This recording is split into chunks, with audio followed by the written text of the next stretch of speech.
Good afternoon, everybody, and welcome for the first time this year to Hobart-Detter Field. It's time for Hutchinson Community College Baseball on the Blue Dragons Sports Network. It's the 2018 home opener for the number 7 ranked Blue Dragons.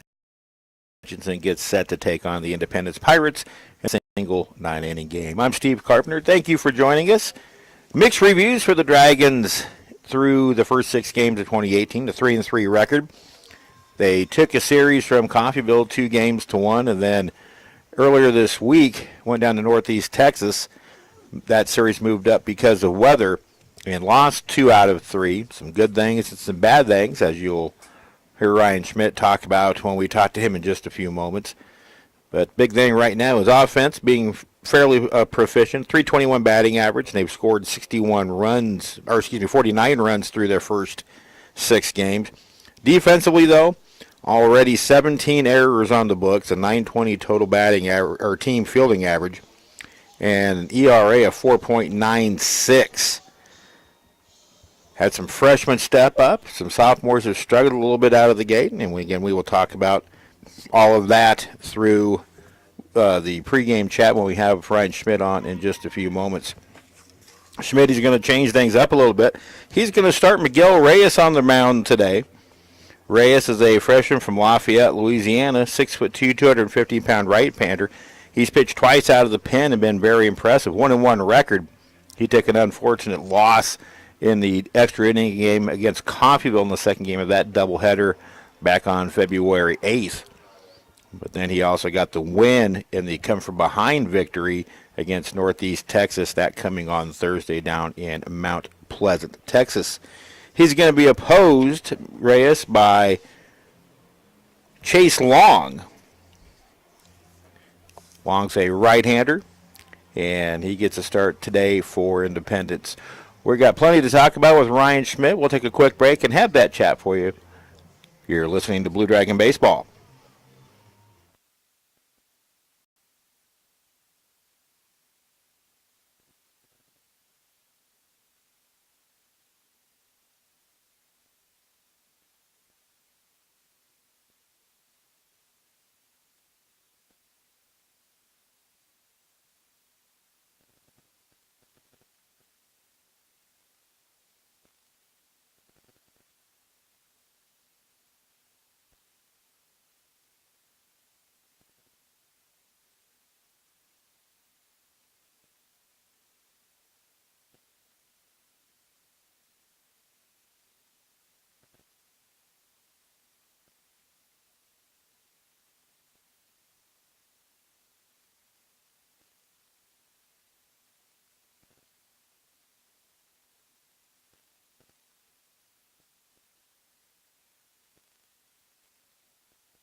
Schmidt, first 6 games out, mixed reviews. Offense has put up some numbers.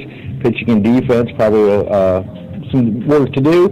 But let's start with the offense first. Your thoughts of the first 6 games on the offense? I think it's been a pretty positive review of the offense so far. We're scoring runs. We're being productive. We had one game where we struggled, but that's where we went up against an experienced pitcher who really pushed the tempo and took us out of our game plan. But for the most part, we're being productive. Some of the young guys are stepping up and producing where some of our sophomores may not have been in a few spots. So happy with where we're at there, but plenty to improve on as well. Okay. And no doubt.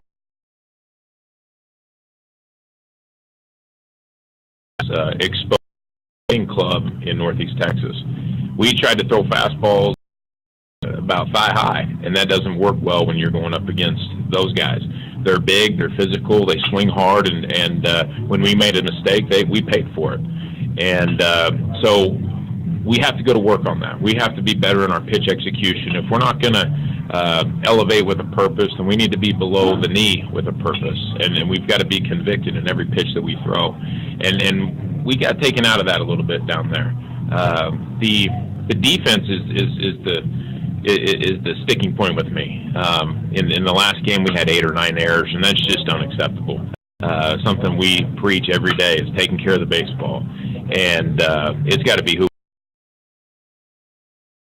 by a touchdown. You know, we can clean up that part of our game, and the outcomes will change dramatically. Any pleasant surprises from any of the freshmen who saw their first action as a collegiate player over the first 6 games? Two guys that are really sticking out to me right now from the pitching side of things is Mason Palmier. He redshirted last year and transferred into our program. He's been outstanding on the mound. He's got dynamic stuff, and he's been pounding away at the strike zone and competing, and he's got good to do it with. He's been setting the tone in the games that he's been pitching, and Miguel Reyes at the end of the game has dynamic stuff, and he's been very good in those. We're getting some guys who are probably the. And it's to me down in Texas was the fact 2 of the games major comebacks. He actually tied the middle game of the series in the 9th, took the lead in the 10th, and won the game. In the 3rd game on Friday, came all the way back from 6 down, I believe, tied it up, and unfortunately that didn't go near as well. But this group is showing that kind of, they can come back in from large deficits very quickly.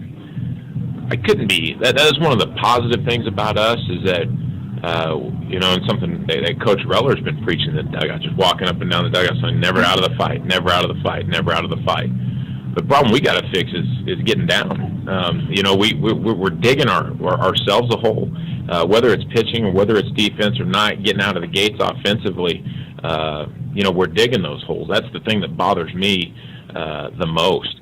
But I think the character of a good team is never being down. I think that's a good character to have within a club. I think it's a good characteristic that you can build on, and so that's why I know that we got a good club.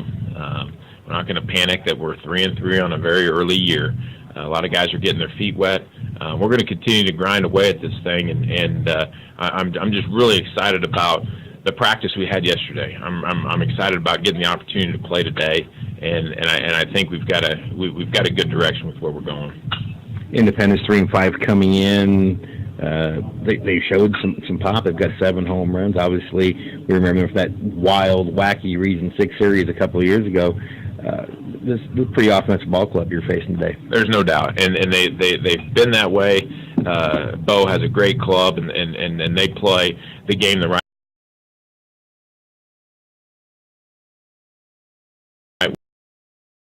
An opponent for granted, but we'll never take Indy for granted because of what they did in the region. In everybody's mind, I don't know if that'll ever. But they're going to be physical. They're going to swing the bats. They're a really good approach at the plate. You've got to be really going today. It's going to be 30 mile an hour, and it's one of ththose wild days if we allow it to be. If we can keep the ball below the knee, keep the ball on the ground, if our defense plays downhill, that it's going to be a really good day for us. But that's been our kryptonite so far, and so it's one thing we've attacked yesterday in practice, and hopefully we'll get some more opportunities to get better at that part of our game today. Lastly, your pitching plans for the afternoon. We're going to go Miguel Reyes to start, and I just talked about him having dynamic stuff at the back end of the game. It's been really, really good so far. We're going to try to get him going as a starter. It's just really good stuff that I think needs to play more of an impact in it, and get him onto the weekend rotation, and then there'll be following him for sure. That's the look, Dave. Let's go get it. I appreciate it. The thoughts of Blue Dragon head coach Ryan Schmidt. Back with the starting lineups after this break. This is Blue Dragon Baseball. 3-5 coming in.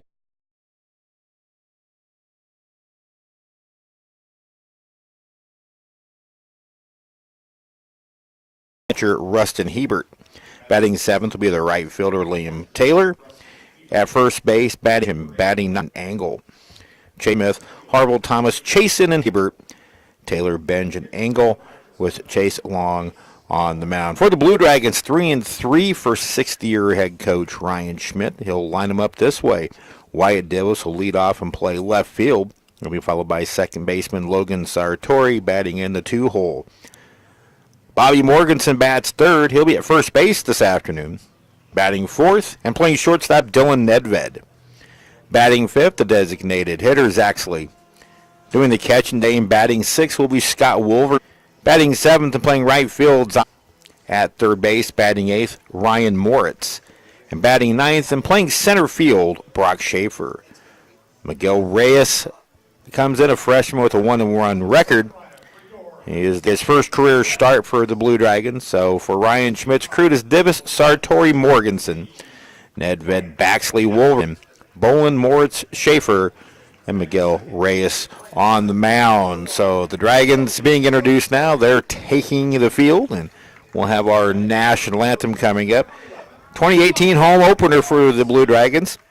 Interesting note about this series, Hutchinson and Independence have never played in the regular season. And this baseball program goes back to 1975. They met in a very memorable 3-game series 2 years ago in the Region 6 tournament. One of the wildest games, or one of the wildest weekends of baseball we've ever seen here, and we'll get into that during the afternoon. So the Blue Dragons and the Pirates getting set. A single 9-inning game from Hobart-Detter Field. This has been moved around a couple of times because of potential weather. Originally, this was set for Tuesday, but it's supposed to be rainy and 37 degrees. Initially, it was moved to tomorrow, but both coaches got together after some Independence rainouts and the Dragons having their schedule down in Mount Pleasant pushed up, and they made this work today. The weather conditions, we'll get to that after the national anthem. We'll be back with the first pitch right after this.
And welcome back to Hobart-Detter Field. Miguel Reyes getting set to take his warm-up tosses for his first career start.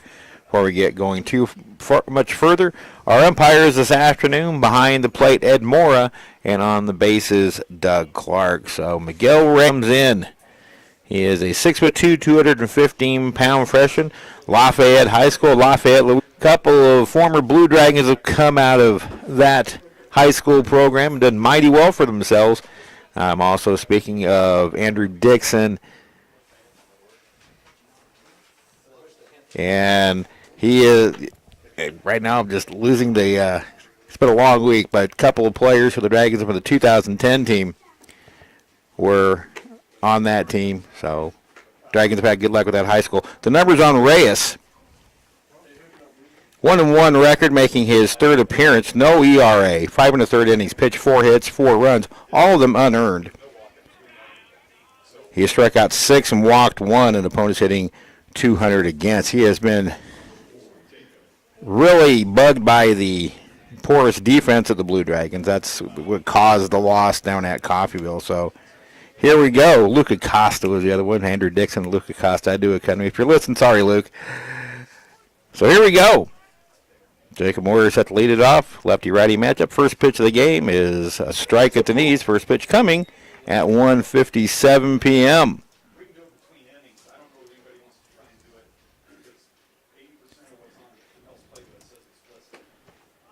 That pitch misses a little bit low, and 1-1 the count.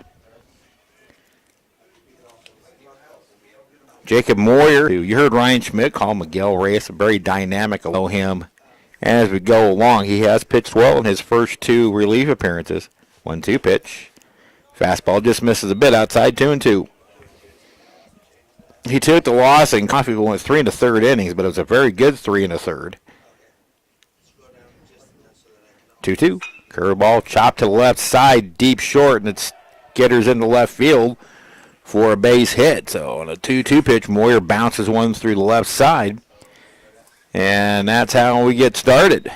I'll bring up the third baseman, Kyle Petty.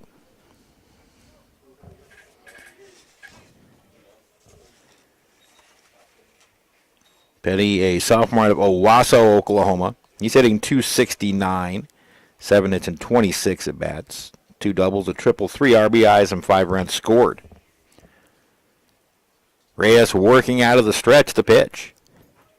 Over but low, just about got past Scott Wolverton, but he found it in time just in case, or just before a runner could advance. Reyes against Coffeyville, 3 1/3 innings, 2 hits, 4 runs, all of them unearned. He struck out 4 and walked 1. Also hit a batter. He took the loss. The pitch. Lively fastball in the inner half for a strike, and it's 1-1.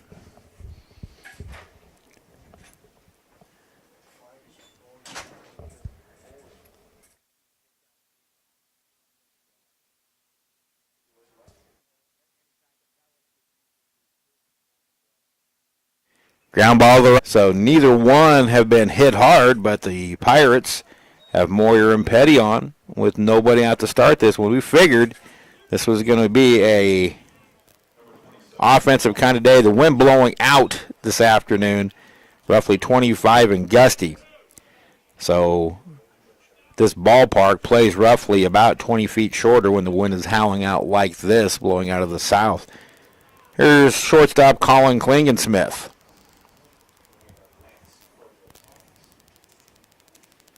Klingensmith hitting .419, a pair of home runs, already driven in 13. Pitch is low, blocked by Wolverton, no advance. Scott Wolverton's going to go out and check with him.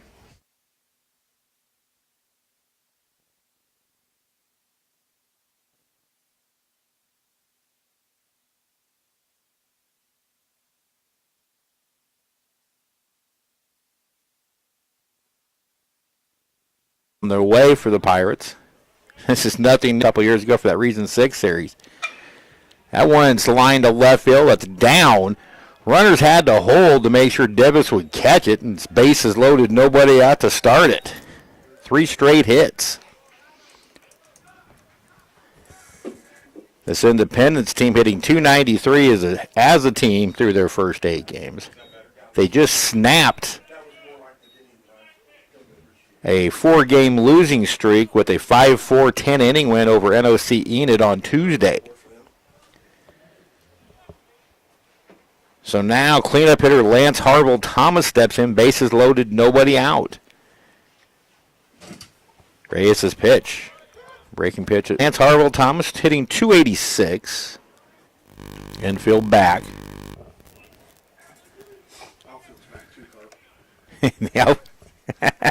The outfield is extremely bad.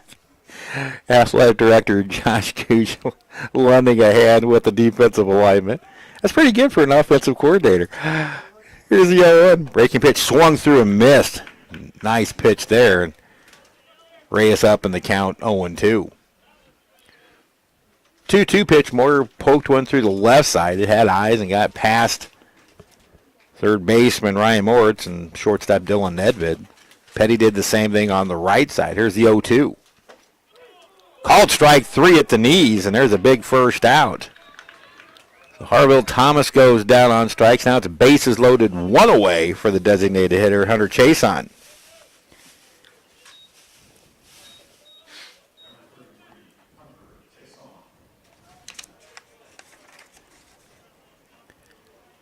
Chason hitting .214, 3 hits and 14 at bats. 1 RBI, and Reyes misses with that first offering. This is kind of what we saw down in Texas. A lot of early base runners against the starters. Dragons fell behind. Good strike at the knees of fastball, and it's 1-1.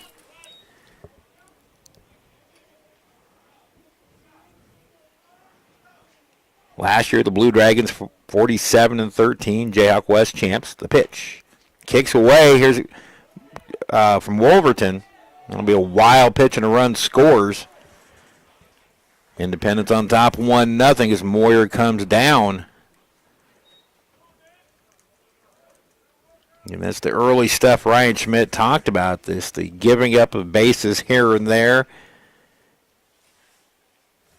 that are putting the Blue Dragons behind. It's not that the opposing teams are absolutely crushing the ball against the Blue Dragon pitchers, although they did give up, it was, find it here, 6 home runs down in Texas. Other than that, they really weren't hit extremely hard. The defense was porous, and the catching, a lot of pass balls. The pitch, tap foul to plate, 2-2. But that's also a team that is minus a National Player of the Year, minus a couple of All-Americans, minus a number 1 starter, and minus an entire graduated infield. So while the number 7 ranking was there, and it's nice to have, a lot of early season building to be done. Swing and a miss, strike 3 on a breaking pitch. There's 2 away. Jason goes down and strikes. 2 strikeouts now for Reyes. And that'll bring up the catcher, Rustin Hebert. Hebert, a .350 hitter. He's had 3 bombs already this year out of his 7 hits. 11 RBIs, second on the team, and runs driven in. He's got second and third, 2 out here. Right now, Reyes is trying to minimize the damage. Strike at the knees. Day like this, that's where you're going to have to hit your at or below the knees.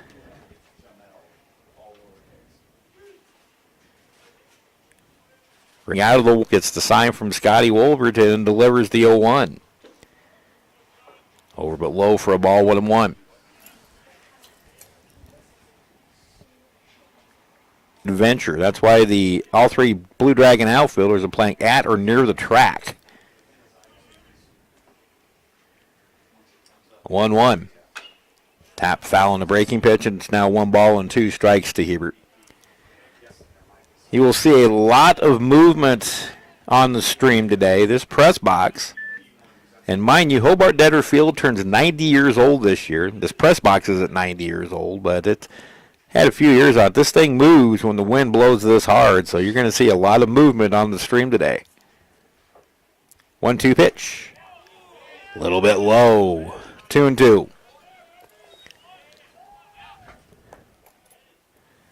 And the wind howls out of the south. This press box moves. There's a net that's protecting us. You'll see movement from that. Press box itself is also doing a little bit of waving in the wind. 2-2 from Reyes. Got him swinging, and the inning is over. Miguel Reyes does work out of a big-time jam with only 1 run across on a wild pitch. No, 1 run, 3 hits, 2 left, and Reyes strikes out to the side. After a half inning, it's Independence 1, and the Blue Dragons coming up.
Righty Chase Lorg takes his warm-up tosses for Independence.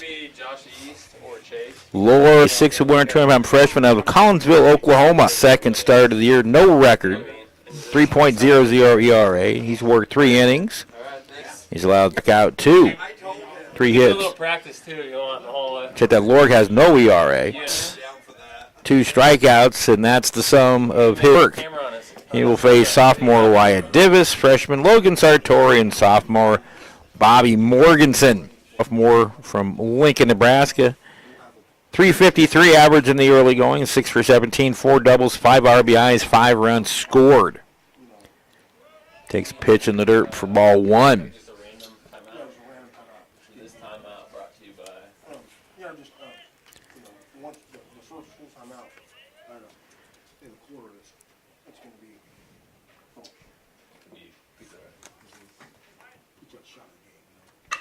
Wing and a high drive deep left center field. This one's going to clear the scoreboard, and the game is tied. His first homer of the year, and just like that, we're tied at 1.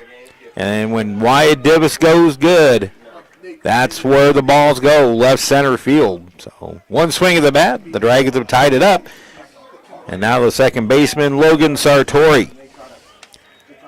Freshman out of Lincoln Southwest High School, Lincoln, Nebraska. Sartori hitting .364 in the young season, 8 hits and 22 at-bats, 4 doubles, a home run, and 6 driven in. The pitch. Off speed, swung through and missed for strike 1. So you're saying on a full timeout, we have to do another game? Yeah, just have another game ready to go at a full timeout.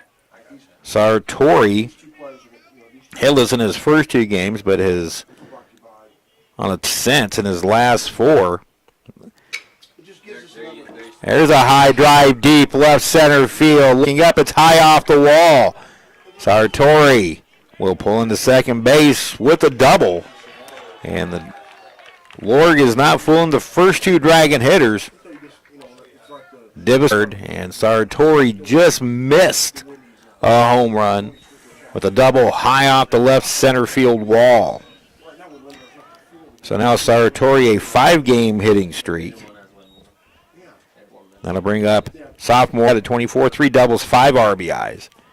Last year, as a freshman, tied the single season RBI record with 84 RBI in an all-conference season. So Sartori at second, 1. Lorg comes set, now delivers. Breaking pitch over for strike 1. As a sophomore, Bobby Morganson had just an absolutely monster year, hitting .368, 75 total hits. Or 85 total hits, 87 RBIs, 10 home runs. That 87 RBIs tied the single-season record. 0-1 in the dirt. Good stop by the catcher, Rustin Hebert. Count even a ball and a strike on Morganson. The 2018 team, especially from an offensive end, can have a tough shoes to fill. That 2017 team, 340 average. It's all kinds of offensive records, including home runs. 1-1 pitch. Swung through a high fastball. Morganson's down on the count 1-2. Been a lot of swinging and missing for Bobby, but still a 333 average. He's looking to start driving in runs in bunches again. Lord jets Sartori at second. Checks him again, now delivers a 1-2. That one's a little looper into right center field. That's going to drop for a hit. Schmidt will wave Sartori as the throw comes into second base, and the Blue Dragons take a 2-1 lead. Bobby with his 6th RBI of the year, and it's 3 straight hits for Hutchinson to start the home opener. Bobby caught it right off the end of the bat, and with the outfield playing so deep because of the wind, once it was down, there was no chance to get Sartori at first. And now the shortstop, Dylan Nedved.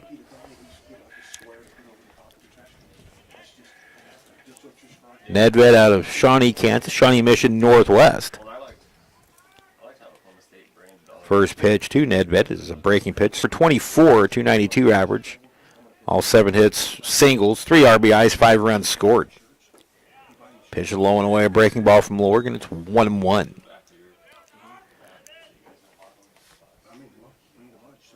After the 2-1 lead, they fell to the bat. White Divis tied it up, and Bobby Morgan with a bloop single just gave the Dragons a lead. Lord goes over to first. Head first back in safely for Bobby. Bobby, 1-1 pitch. Way high, 2-1.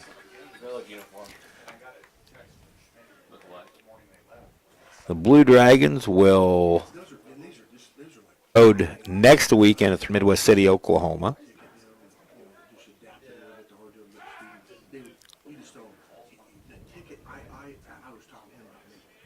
Now the 2-1. Bobby goes. The pitch is high, and there won't be a throw. Bobby Morganson gets his third stolen base of the year. Got a great jump on Lord. Now Nedved hits it, and the ball's in 1 strike. Look on your seat now.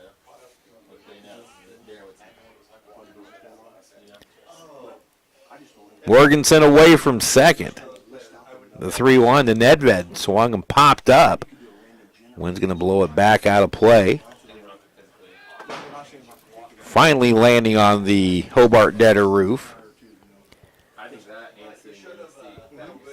If you're new to our broadcast and have never seen a game from Hobart-Detter Field, it's a symmetrical ballpark. 330 down the left and right field line. 380 to the power alleys and about 392 to dead center. But with the wind blowing out like it is, he can figure it plays about 20 feet shorter. Balls can fly out of here when the wind blows out, but it can play about 30 feet longer when that wind's blowing out of the north. Once again, the 3-2 to Nedved. High ball 4. First 4 reach for the Blue Dragons. A home run, a double, a single, and a walk. And now designated hitter Zach Baxley. Baxley in Texas. He had the 2-run home run in the 10th inning of Hutchinson. Also had another home run in Texas. 385 so far, 513, a double, triple, 2 home runs, and 4 driven in. RBI opportunity here, and Lorg misses low and outside. Nice backhanded stop by Rustin Hebert. Still nobody out in the inning. Foul back over the press box. When that flag in center field blowing directly out. It will not be the final score once all is said and done today. The pitch. Baxley swung at a high breaking ball and missed, and he's down in the count 1-2. Preseason-wise, we figured that this Blue Dragon offense would be just as potent as last year. That's a big reason why the number 7 national ranking was number 7 in baseball times. Here's the pitch. Played here 1 season. Joel Baxley.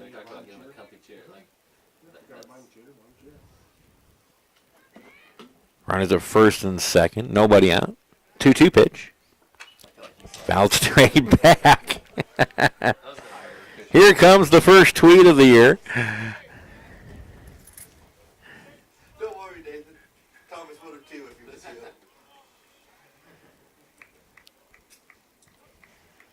Once again, we'll go again at 2-2. I kept thinking about that hole when it was coming towards here, so I was like... Lord comes, set, now delivers. Pop back out of play again. Good at bat for held off a couple of 2-strike pitches. The Blue Dragon softball broadcast from Great Bend on Wednesday said that the Barton hitters were fouling a lot of 2-strike pitches. That has a cumulative effect. Just pitchers running at pitch counts just because batters. There's a pickoff move to second. Back in safely is Morganson. Right now, those pitches seem meaningless, but when you get into the 5th and 6th innings, there's are pitches you could use down the road that you may not have. Thus the cumulative effect. Once again, the 2-2 runners go. Little tap to the left side. This is going to be trouble. Charging is the third baseman, Petty, and they got him at first by a step. So Baxley just beaten out by a step. Runners move up, though. Wasn't going to be a double play ball anyway. So Morganson to third, Nedved to second. Now one away for sophomore catcher Scott Wolverton out of Seward, Nebraska. Wolvie still looking for his first hit of 2018. He's 0 for 6. He's walked twice and been hit once. Wolvie had a very solid freshman season, hitting .308 with 5 home runs and 28 driven in. Pitch a little bit low. Going long. First home run of the year right here. Here we go. Come over. It's a high caliber. Second and third, 1 out, 2 already across, and the Dragons with a 2-1 lead.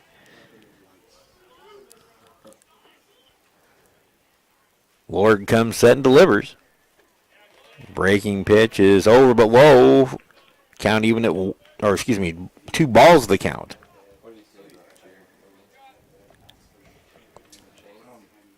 Zion Bolin is waiting on deck. He's gotten off to a very nice start to his Blue Dragon career. The 2-0. Swinging a high pop, shifting in is Liam Taylor and makes the catch. Tagging from third is Morganson. He will score to make it 3-1. Taylor made the catch but had to lunge back over his shoulder to make it because the wind pushed at the very last second. That allowed Morganson plenty of time to score from third. Nedved moves up to third, and the Dragons have a 3-1 lead. Sac fly by Wolverton, his second RBI of the year. Now Zion Bolin will be the batter.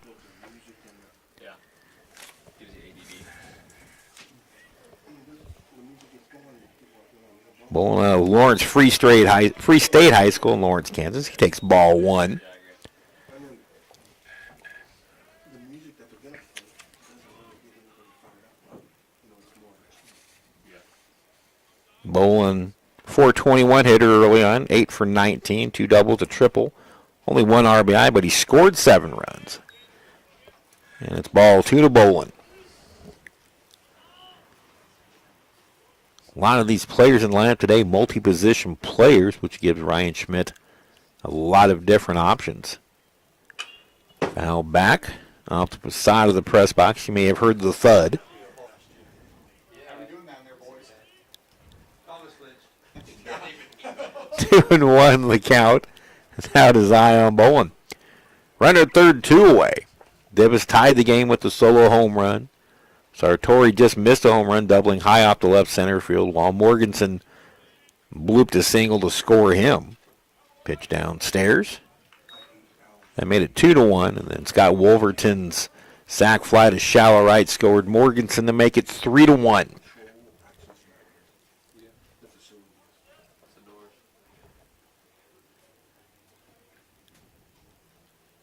Lord comes at, check surrender, now delivers.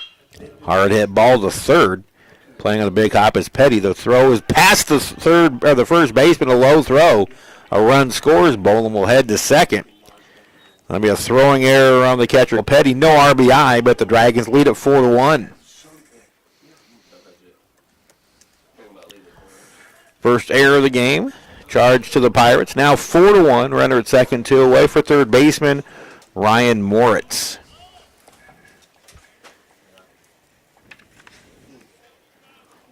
Moritz out of Omaha, Nebraska, Scott High School, a Class B power in the state of Nebraska.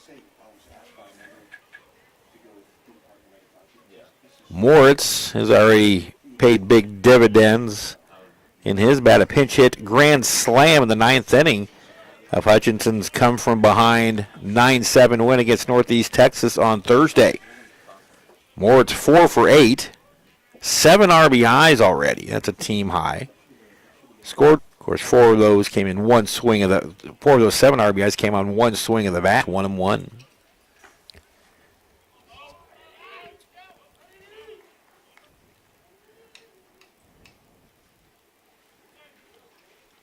Lord comes set. Now checks Bolin at second and delivers. But instead, Moritz calls and is granted time by home plate umpire Ed Mora. A lefty starts throwing in the Indy bullpen.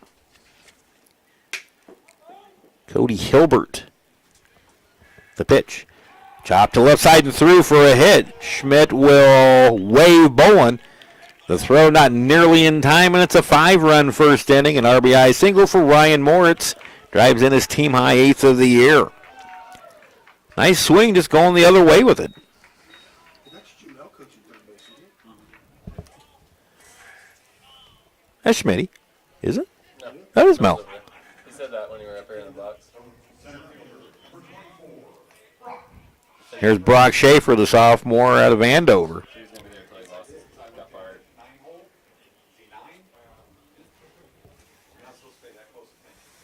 Ninth batter of the inning. Schaefer is 6 for 23, a double, 3 RBI, 6 runs.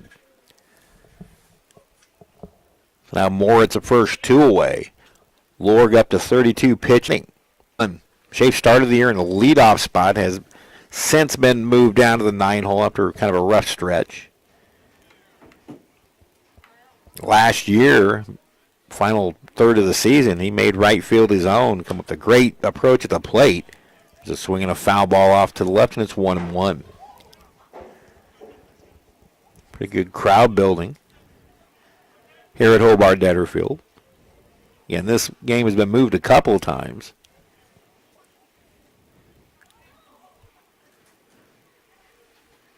Moritz away from first. The 1-1. Low and in, 2-1 to Schaefer. Brock Schaefer last year hit .230, 17 hits and 74 at bats, but he takes over in center field for Nolan Hackle, now plays for the University of Nebraska. A lot of former Blue Dragons getting started to their Division I careers this weekend. We'll talk about them throughout the afternoon. The pitch, hard hit ground ball to the right side and through for a base hit. Moritz headed for third. The throw comes into second. They throw behind the runner at first and back in safely is Schaefer. Dragons have their 5th hit of the afternoon. And it's runners at the corners, 2 away, and it's back around to the top of the order and Wyatt Divis.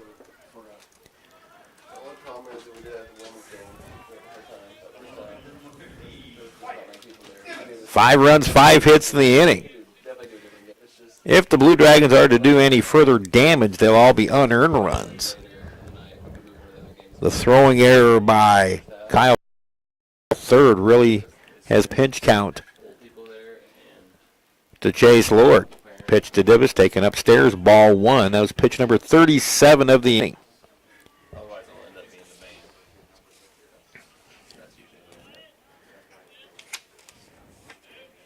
Independence pitching staff coming in with an 8.07 combined team ERA.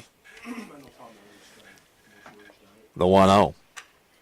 Good swing by Div. You could hear the dugout. Ooh. Ballot straight back. Just missed it, but it's 1-1 to the sophomore out of Lincoln Northeast High School.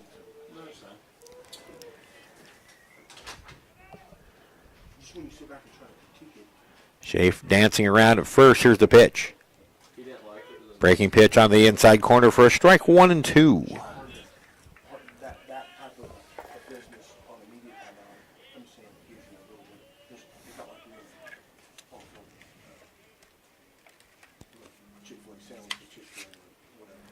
It's not like, from the Runner goes from first. The pitch is high. It'll be a stolen base for Brock Schaefer. Now it's second and third, 2 out.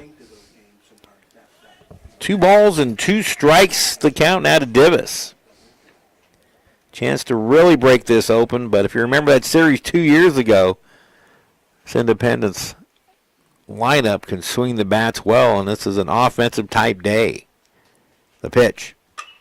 Little looper to left center. That's down for a hit. Moritz scores. Schaefer being waved. He will score. It's 7-1. It's a 3 RBI inning for Divis, a solo home run, and now a 2-run single. Both shots to left center.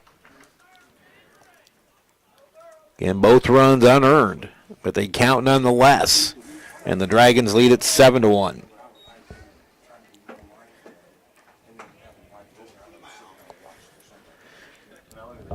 Coach Bo Schultz will make the mound. 41 pitches for Lord. A little bit too. So And they had a left-hander. Logan Sartori will be the batter. And we are going to have a pitching change, so Chase Lord can't get out of the first. Still hitting in the bottom of the first. Hutchinson leads it 7-1.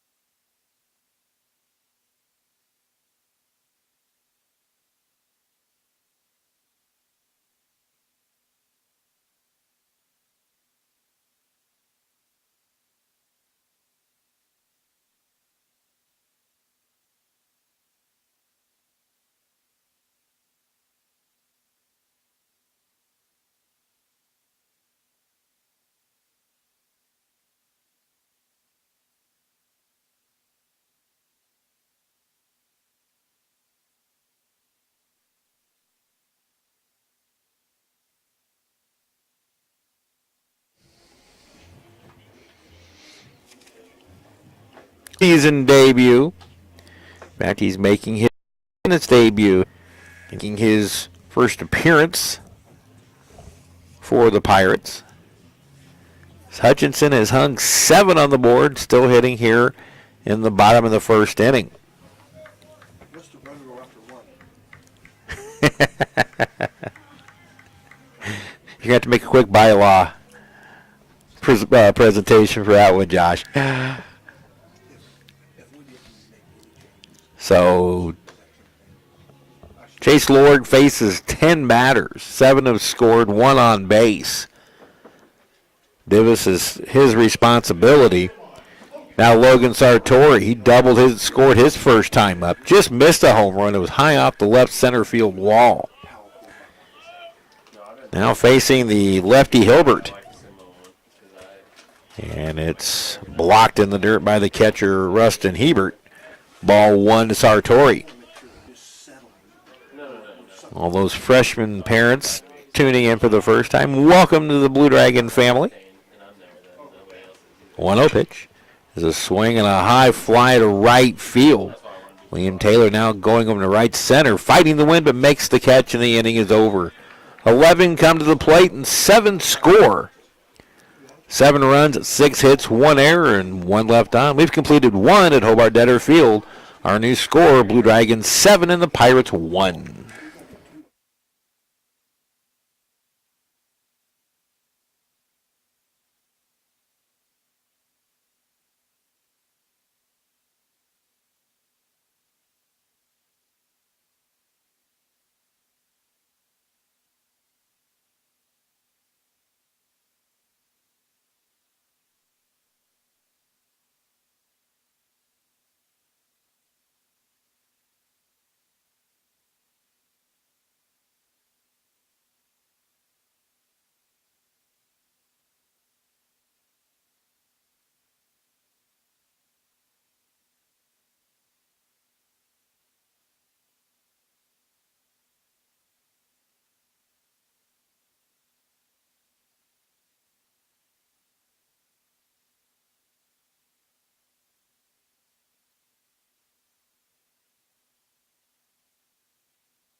So Miguel Reyes left the mound after the first inning. He trailed back with you. Liam Taylor, Independence, and takes strike 1 from Reyes, who struck out the side after giving up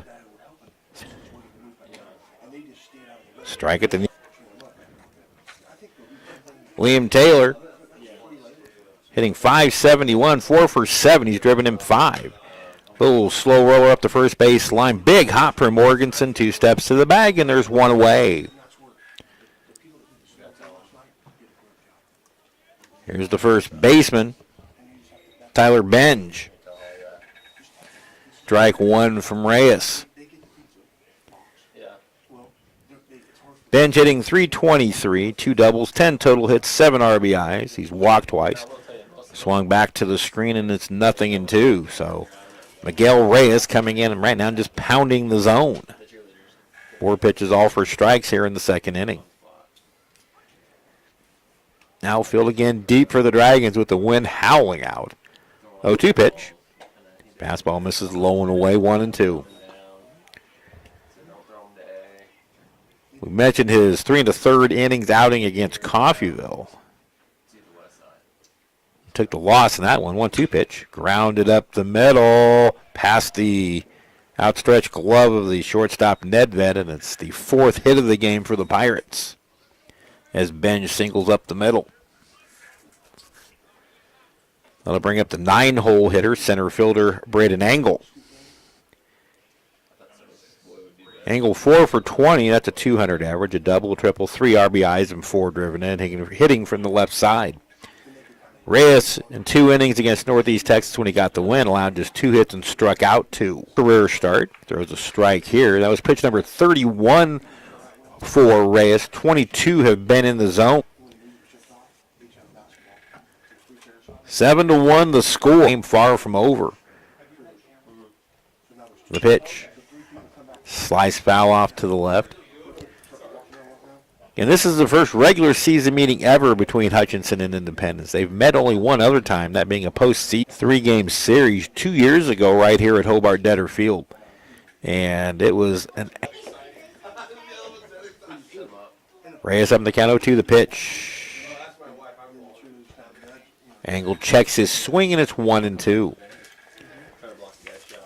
First round series, the Blue Dragons and the Pirates 2 years ago. The first game wound up being a 23-5 run rule victory for the Blue Dragons. Called strike 3, and Reyes has his 4th strikeout. Engel goes down, now a runner came around, wild pitch. The pitch. Foul just outside of third, and it's 0-2.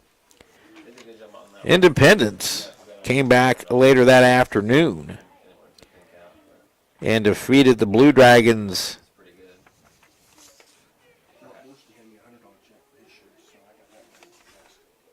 17-16. And that was in game number 2, a wild game.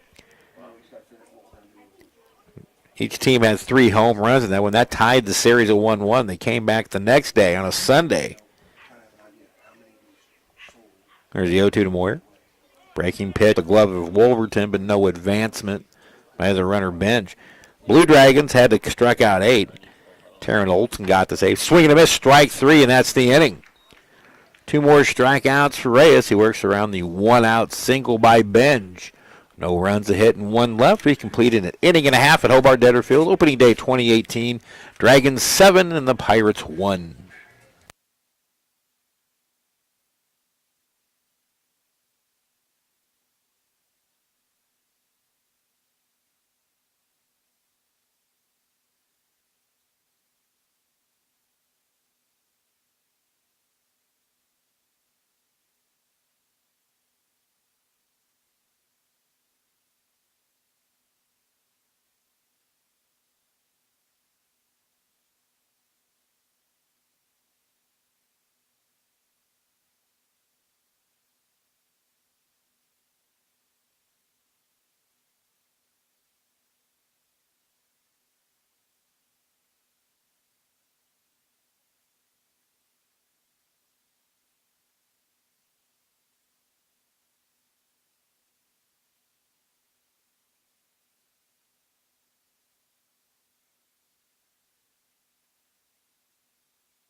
Welcome back to Hobart-Detter Field, everybody. Steve Carpenter with you. Brandon Sams running the video crew. Nathan Light and Shane Nickel doing the actual production work today. My thanks to them. As this schedule changed, we had to bring them in at the last minute. So thanks to all 3 of those folks for helping us out and getting the stream on for you this afternoon. Bobby Morganson leads off the bottom of the second inning. RBI single his first time up, and the first pitch from Cody Hilbert misses low and away, ball 1. Hilbert came in to replace Chase Lorg, who went 2/3 of an inning. Off speed over below, and it's 2-0 to Morganson. Bobby is hit safely in 5 of his first 6 games. He had a 3 RBI game in game number 3 against Coffeyville. He takes a strike at the knees. Count now 2-1. Only 1 RBI in the remaining 5. 3 doubles to his credit. Shot up the middle and into center field for a base hit, the 7th of the game, and Morganson's 2 for 2. Nice easy swing for Bobby. He just took it right back up the box. This surface at Hobart-Detter, natural grass, obviously really hasn't, being still February, still dormant, very fast track. Here's Dylan Nedved, who walked his first time and scored. The pitch. Low and in for ball 1. Morganson at first. He stole a base in the first inning, his 3rd of the year.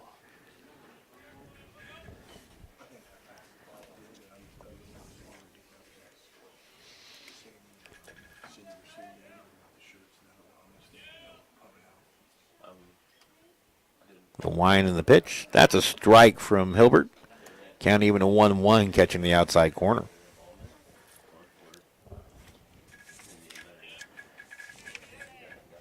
A Shawnee Mission Northwest product. Move over to first by the lefty Hilbert. Bobby back in standing.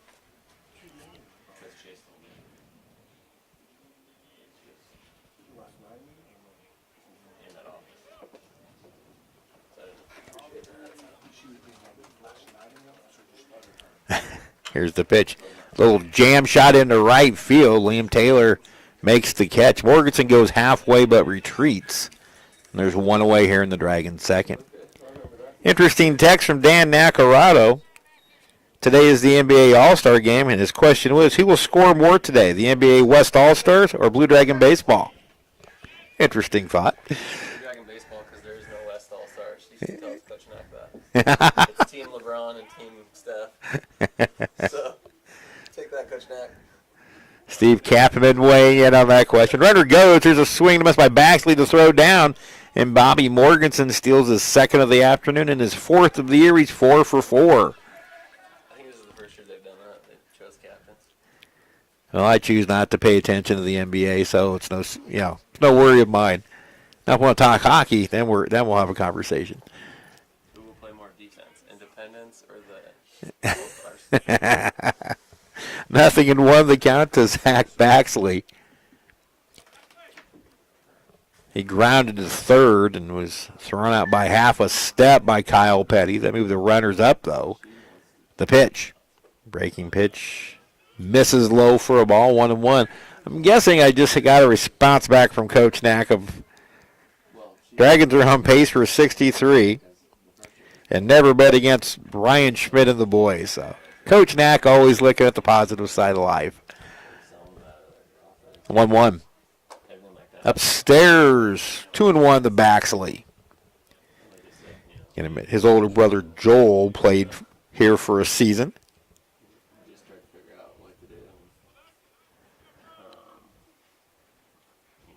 Zach serving as the designated hitter this afternoon. The wind of the pitch jammed, and he fouls it off, and it's 2 balls and 2 strikes. They count to Zach Baxley. Center fielder Braden Angle shading Baxley a little bit toward left. Harville Thomas in left, Taylor in right. Straight away but deep. Wind still howling straight at it, about 25 and gusty. 2-2 pitch. Misses a little bit low, full count to Baxley. Few words from the Independence dugout, wondering where that pitch was. And Ed Moore behind the plate, Doug Clark on the bases. Your umpires this afternoon. Dragons have out-hit Indy 7-4. Have a runner in scoring position and 1 out. Dragons coming into this one hitting 440 in just such situations. Baxley swings and barely stays alive, fouling that one off the catcher's mask of Hebert. He remains 3 balls and 2 strikes. Pretty good week for the Blue Dragons all the way around. We're talking about all sports. Both men's and women's basketball teams won a pair of games over the week at Barton and last night at home against Cal. Here's a swing, and Baxley stays alive, fouling that one back over the press box. On Wednesday in Great Bend, it was the Great Blue Dragon quadruple header. Softball swept a pair, and then the Dragon men and women both won up there. The win by the Hutchinson men moved them into a 3-way tie for first place. After the results of last night, Hutchinson, Barton, and Coffeyville remain tied. The basketball will be at Iola on Wednesday. Runner goes from second, swing and a miss. The throw down is high and in safely is Bobby Morganson with his 3rd stolen base of the year. So Baxley strikes out on a high fastball, but Morganson steals the base. Now a runner at third, 2 away for catcher Scott Wolverton, who had a sacrifice fly and an RBI his first time up. His sac fly scored Morganson. It will take a 2-out hit to score Morganson in this at-bat. Wolverton takes high ball 1. On Highland, All-American and national champion Adriana Yannick won the Region 6 indoor pentathlon. Wolby swings and fouls it at the plate, 1-1. Track right now currently competing in the open events of the Region 6 indoor championships at Ahern Fieldhouse in Manhattan. Try to get some results in. I know there's a pole vault Region 6 champion. Pitch in. Wolby wears it the Blue Dragon way. Right into the shoulder blades, and the inning stays alive. Wolverton hit for the 2nd time this year. That's 7 now. And you will hear Denny Steckline and myself refer to that as the Blue Dragon way. We'll get that story a lot. Hutchinson wears a lot of pitches, and this goes all the way back to the year 2005 when Kyle Crooks was head coach. Zion Bowen the batter now. The pitch. First pitch swinging, hits one down the right field line. This is going to be trouble. A diving catch by the right fielder Liam Taylor. He makes the catch, robbing the Dragons of at least 2 runs. And Zion Bowen of extra bases. A great play out there by Liam Taylor. The Dragons come up empty. No runs, a hit, and 2 left. We've completed 2 here at Hobart-Detter Field. Dragons 7 and the Pirates 1.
And the right fielder Liam Taylor robs the Dragons of at least 2 runs with a great diving catch off the bat of Zion Bowen. A tailing fly ball was going away from him. Dragons went scoreless in the second. Now Kyle Petty, Colin Klingensmith, and Lance Harville-Thomas steps up in the third against Miguel Reyes Jr. And Petty takes strike one. Petty scratched a single through the right side his first time up. 0-2 now as Reyes continues to pound the zone. A lively fastball.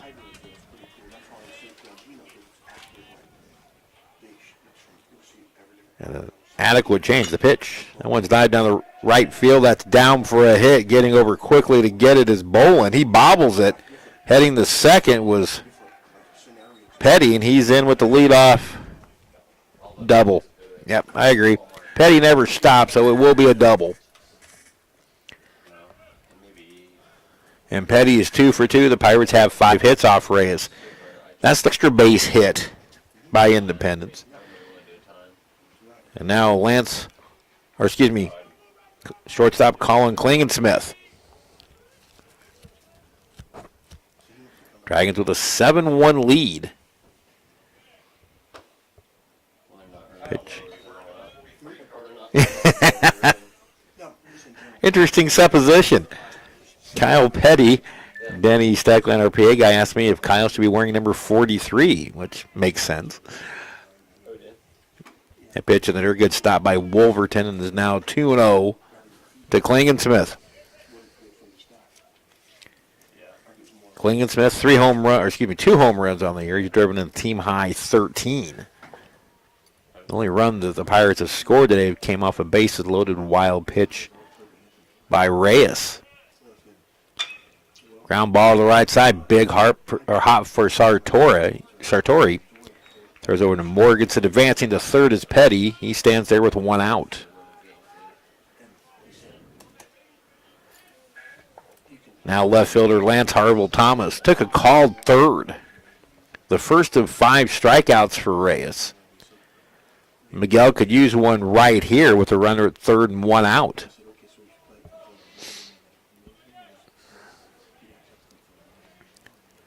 Seven runs, 7 hits for the Dragons, 1 run, 5 hits for Independence. Breaking pitch popped up.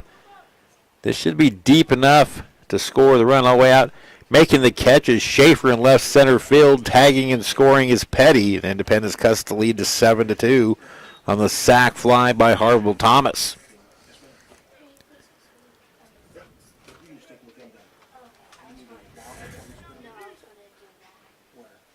So they'll bring up the designated Hunter Chason.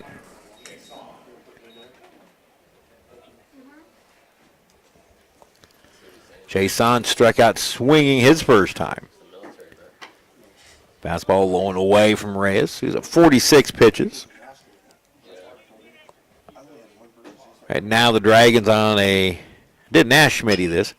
Hard hit ground ball through the right side for the 6th hit of the game. Again,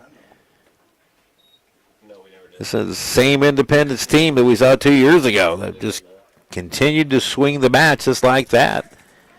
Not doing too much with the pitches, just taking them where they're pitched. Now the catcher, Rustin Hebert, a strikeout victim his first time.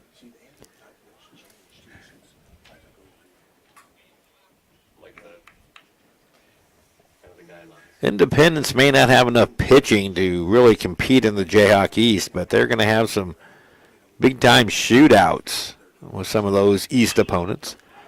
That pitch is popped up, foul territory. Mort's near the dugout, reaches and cannot come up with it as it lands just out of play.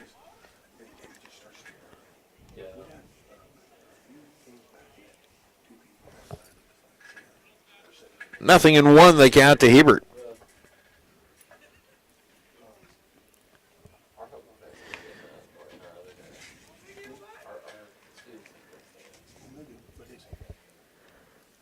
Reyes out of the stretch, the pitch bounces in. Good stop by Wolverton. That keeps Chase on at first.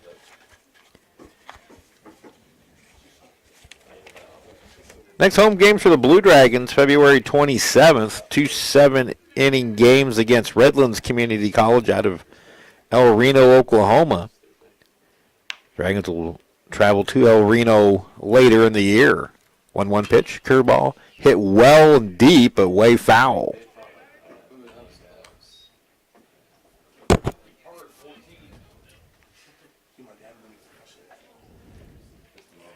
That ball jumped off the bat of Hebert. And it's probably made its way over to Cary Park Golf Course by now. That ball was hit a ton. But it just goes as a loud strike. And now Reyes up in the count, 1 ball and 2 strikes. The righty comes, set, and delivers. Curveball foul to the plate, and Hebert stays alive. Ryan Schmidt said that this Bo Schultz coached Independence team will never get cheated on. They're also disciplined at the plate. They chase a lot of pitches. It makes them dangerous. 1-2 pitch. Misses low, 2-2.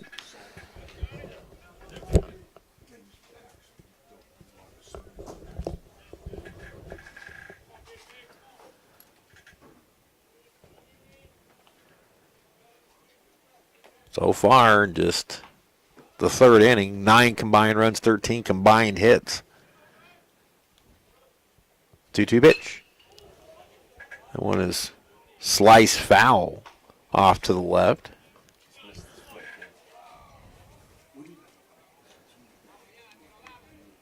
We'll reset and do it again at 2-2.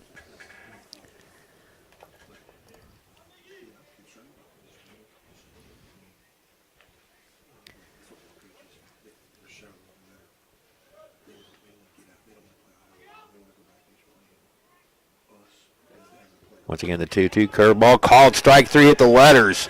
Hebert can't believe it. But Reyes gets his 6th strikeout of the game. He allows 1 run on 2 hits, 1 left on, and after 2.5, our new score, the Dragons 7 and the Pirates 2.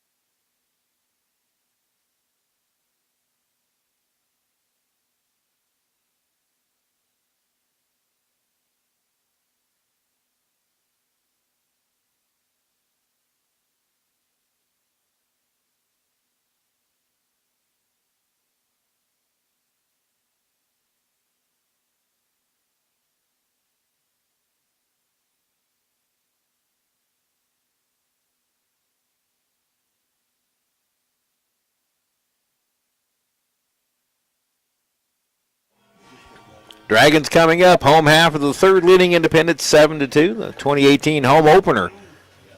It'll be Ryan Moritz, Brock Schaefer, and Wyatt Divis.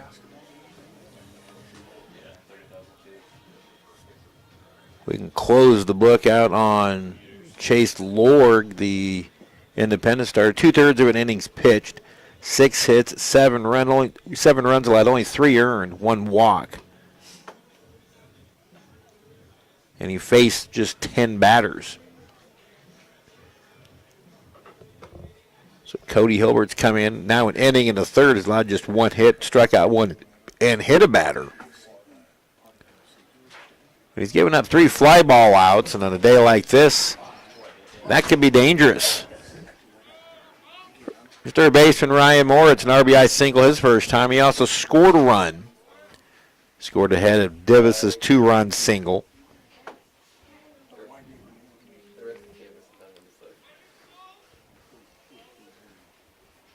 The pitch. Upstairs, ball 1. Next weekend, the Dragons are set for a 3-game series at Rose State. Single games Friday, Saturday, and Sunday. There's a fly ball left center field, pretty well hit, and it's off the base of the wall for extra bases. Moritz at second makes the turn, but puts the brakes on there. Hit number 8, and Moritz is 2 for 2.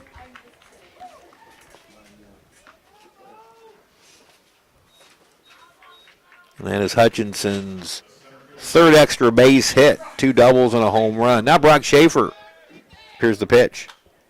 You know, the hands is popped foul over the Blue Dragon dugout. Actually onto the roof.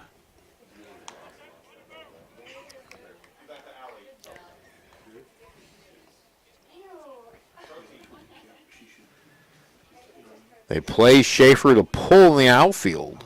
Interesting. Slightly open stance for Schaefer. The pitch, big slider way outside, and it's 1-1. Filtered sun here at Hobart-Detter. In about 48 hours, this is going to feel like it's summertime on the beach. It's supposed to be 37 and rainy on Tuesday when this game was originally supposed to be played. Big move out at second by Moritz, and that forces Hilbert to make a soft toss back there. He's back in safely.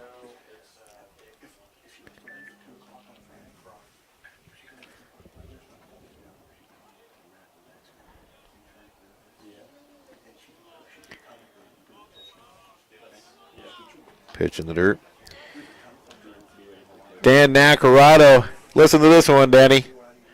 Michael Hellman has belted 2 home runs today, and Hoffman has Nolan Hoffman has struck out 2 in 2 scoreless innings out of the pen. The Aggies are now 3-0, so both former Blue Dragons, Michael Hellman and Nolan Hoffman, off to big starts with their new homes at Texas A&M. And of course, Michael Hellman, his very first at bat as an Aggie, he wore a pitch the Blue Dragon way. 2 home runs today for Mike. Hard hit ball, pulled foul that rattles through the Independence dugout. That thing was whistling. 2-2, the count now to Brock Schaefer.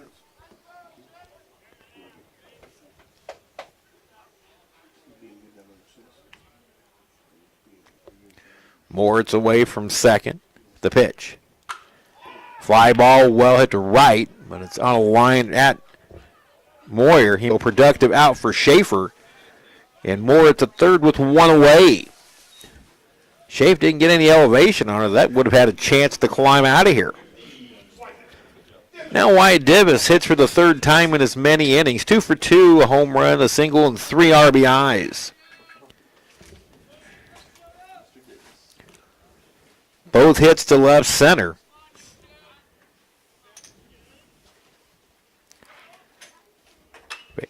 First pitch swinging, and it's lifted to shallow left. Going back is Klingensmith. He's being called off by the left fielder, Harville Thomas, who makes the catch somewhat acrobatically for the second out. And Morris is there now at third with 2 away. Divis now 2 for 3. And that'll bring up Logan Sartori, the second baseman. A double, a run scored. He's 1 for 2. Dragons about hit the Pirates 8-6.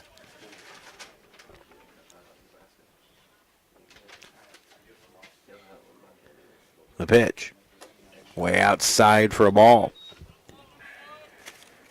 Breaking down 333 against lefties. My apologies. I was reading the numbers wrong. Equal to the task. 2 tough catches in this after a web gem. 10 the last inning. No runs, a hit, and 1 left. The Dragons have stranded 4 through 3. Headed to the 4th at Hobart-Detter Field. It's the Dragons 7 and the Pirates 2.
Ryan Schmidt will go to the bullpen for the 4th inning. It'll be sophomore Gage Wall.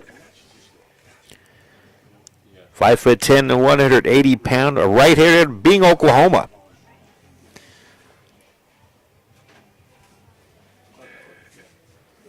Wall has made 1 appearance And it didn't go very well. 1/3 of an inning pitch, 2 hits, 2 runs, both earned, with 1 walk that happened down in Mount Pleasant, Texas.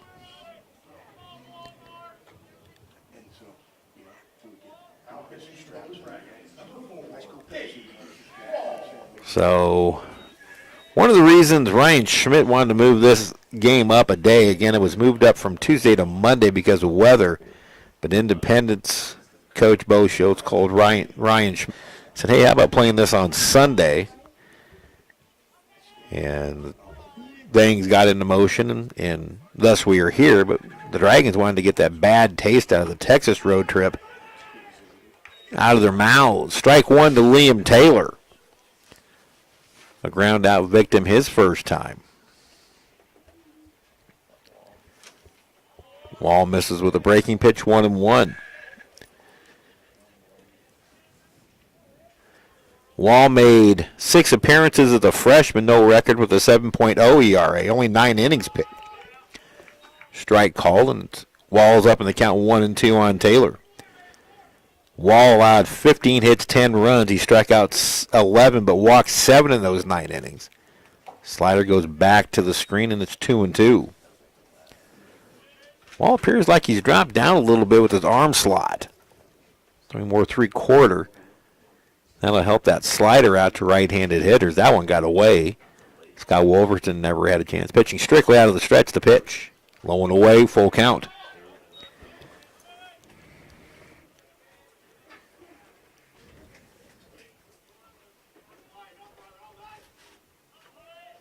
Here's the payoff. Lost him. That's an ominous sign with the wind blowing out. A leadoff walk. Now Scott Wolverton's going to go out and talk to Gage Walls. First baseman Tyler Benj steps in. Benj singled his first time up. Hitting 8th in the order. Dragons with a 7-2 lead. They scored all 7 runs in the first. What are you doing? What was you going for? Wall strictly out of the stretch. Here's the pitch. First pitch swinging, popped up. Morganson gives chase. The wind actually didn't blow it as far foul as we thought it would, and the drops foul, no play. Nothing in 1 the count to Benj. That wind blowing, actually, it did what it was supposed to do. Blew it kind of back toward Bobby. Bobby playing first base. He was strictly a left fielder last year. This is his 3rd position this year. Left field, right field, and first base. The pitch. Nice slider from Wall to strike called on the inside corner. 0-2.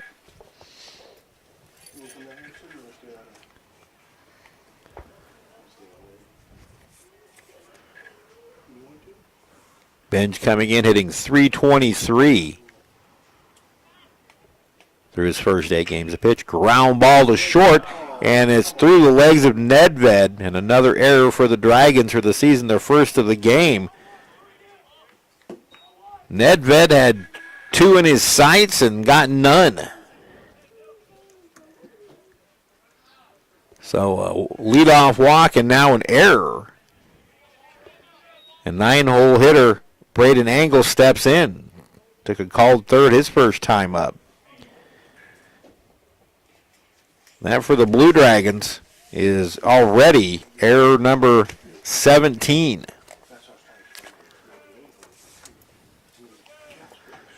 Starter. Wall comes set, checks the runner a couple times at second, and now delivers. Showing bunt again and taking ball 2 is Angle.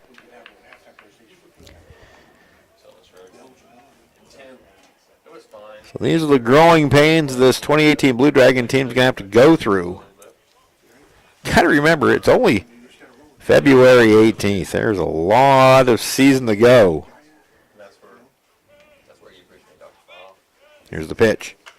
Bunted along third, but fouls 2-1. When I talked to Ryan Schmidt for the preseason preview on BlueDragonSports.com, I asked him what that number 7 national ranking meant to this team. And it's the first time that the Blue Dragons have been a ranked preseason team in the NJCA rankings in team history. He gave a multifaceted answer. Through the catcher. My kids are wearing And the runners will move up. Lucas fell asleep in the crowd.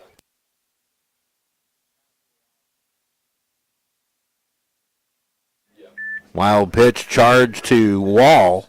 The cheerleader one, I definitely think we gotta get him. I had it in the dirt. So did I. But that's something. So second and third, nobody out. And a 3-1 count to Braden Angle. Ground ball right side. This will get a run home, fielded by Sartori to throw to Morganson, one away. Taylor comes down the line to score to make it 7-3, and Benj moves up to third now with one out. So Angle drives in a run with a ground out. The leadoff walk comes home to roost. Right now that's an unearned run in the top of the order. And Jacob Moyer steps in 1 for 2. He struck out his last time, that against Reyes. First baseman Bobby Morganson even with a bag. Pitch outside, ball 1. Third baseman Ryan Moore. It's off the line and behind the bag a few steps. Infielders in the middle position. Shortstop Dylan Nedved. Second baseman Logan Sartori back at normal depth. They'll give up the run. There's a little looper to left. That's down for a hit in front of Divis. Down the line to score is Benj, and it's 7-4 Hutchinson. RBI single for Moyer. He just looped one to left field the other way. That's where both of his hits have gone.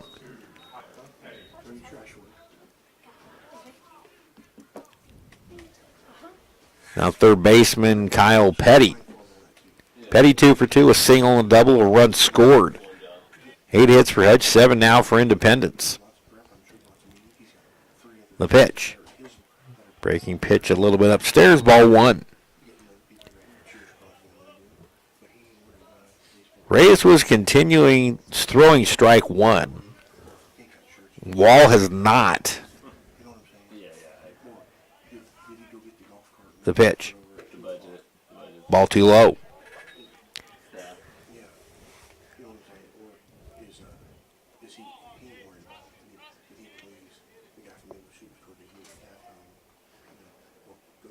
Action in the Dragon bullpen. It's a left-hander. There's a strike from Wall. It's 2-1 to Petty. Zach Philbin, a lefty from Omaha Creighton Prep, warming up. Moyer away from first. This Independence team does not steal very often. Here's the 2-1. Little tapper, fielded by Wall. His only play will be to first, and that's in time for out number 2. Moving up to second is Moyer. Gage didn't even look at second. He knew he didn't have a chance at getting the lead runner, so he took the sure out at first. Now a runner at second, 2 away, and Ryan Schmidt headed to the bump, and the call of the bullpen has been made. We'll see Zach Philbin coming in. Gage Wall goes 2/3 of an inning, and the Dragon lead is shrunk to 3. It's 7-4.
Zach Philbin now pitching for the Blue Dragons. 6'3", 200-pound left-handed freshman from Omaha, Nebraska, Omaha Creighton Prep High School. Philbin making his third appearance. Faces the 3-hole hitter, shortstop, Colin Klingensmith. Lefty-lefty matchup. Klingensmith 1 for 2. Runner at second, 2 away, 2 runs already in. Slider from Philbin misses low and away. Got away from Wolverton, but not far enough for Moyer to advance. So Gage Wall comes in to start the fourth, allows 2 runs. The runner at second is his responsibility. Philbin, no record, 1 inning pitched, 1 walk, 1 run. It was unearned. He has yet to allow a hit. Klingensmith fouls that one off, and it's 1-1. Dragons 3-3 coming in. Independence 3-5. Tough early schedule for the Blue Dragons. Get this team battle tested for the usual rugged run through the Jayhawk West. That pitches a breaking pitch, pulled foul by Klingensmith outside of first.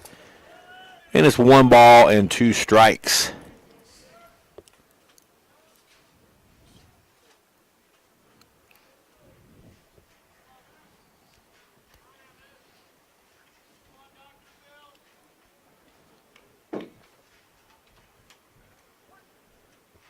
Now ready to get back to action. Philbin gets his sign from Wolverton and comes set. The lefty checks the runner at second, and now, after a second check, delivers the 1-2. A little bit low. Wolverton tried to frame it. Ed Moore wouldn't bite, and it's 2 balls and 2 strikes.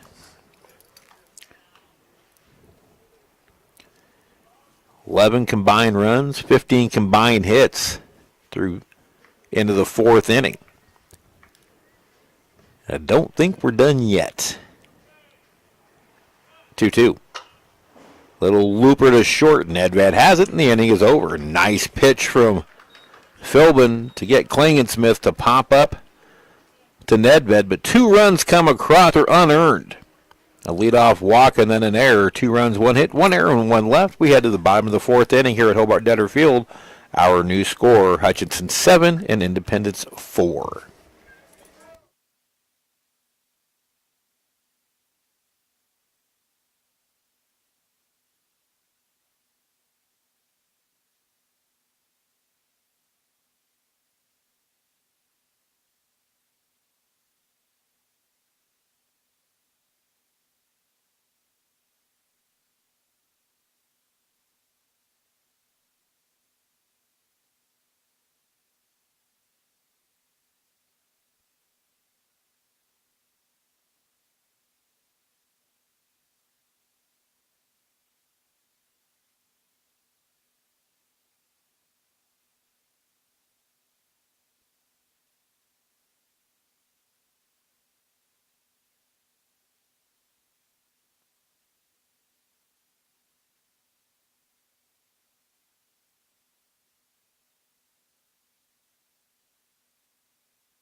Bobby Morganson leads off the bottom of the 4th. Hutchinson 6-run lead now down to 3. Bobby 2 for 2, couple of singles, RBI, run score, and he crushes this one toward right center field. It's past diving right fielder to the wall.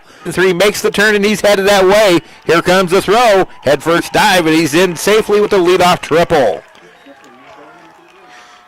Liam Taylor tried to make another great diving catch, but couldn't come up with it. It rolled all the way to the wall, and Bobby motors all the way around to third base with his 3rd career triple.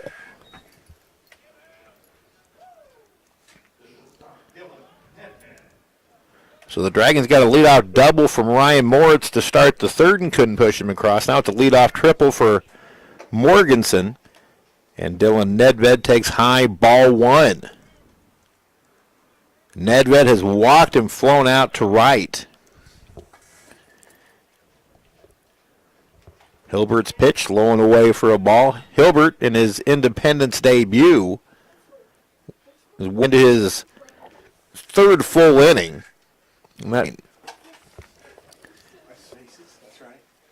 Hilbert has yet to surrender a run to the Dragons. Dragons now with 9 hits, 4 for extra bases, a couple of doubles, a triple, and a home run. Morganson with his lead at third, the pitch. Hit to left. It's sinking. Catch is made. Bobby comes about a quarter of the way down and can't cross. Nice catch out there by Lance Harville Thomas. And he holds Morganson at third, now 1 away. Here's Zach Baxley, the designated hitter, looking for his first hit. He's grounded out to third and struck out.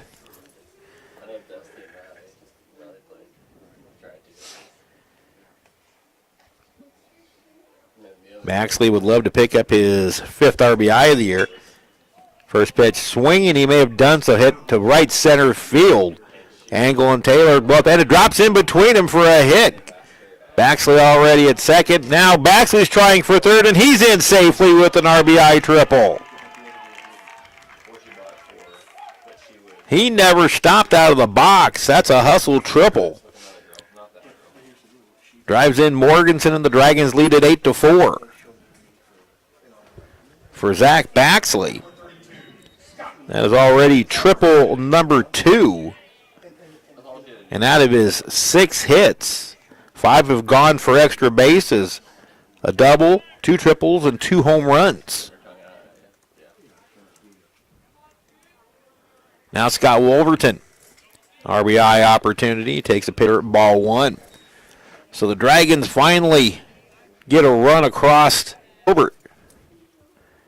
Infield back for the Pirates. Still plenty of innings to play in this one. Dragons with a 4-run lead. Here's the pitch. Wolvie swings and drives one to shallow left. Harville Thomas toward line makes the catch, and there'll be no advance as he throws a strike in. And for the second time in 3 at-bats, the Dragons can't push a runner in from third with less than 2 out. That's situational hitting that you have to learn. Now Zion Bolin, who was robbed by right fielder Liam Taylor of at least 2 RBIs and at least 2 bases his last time up.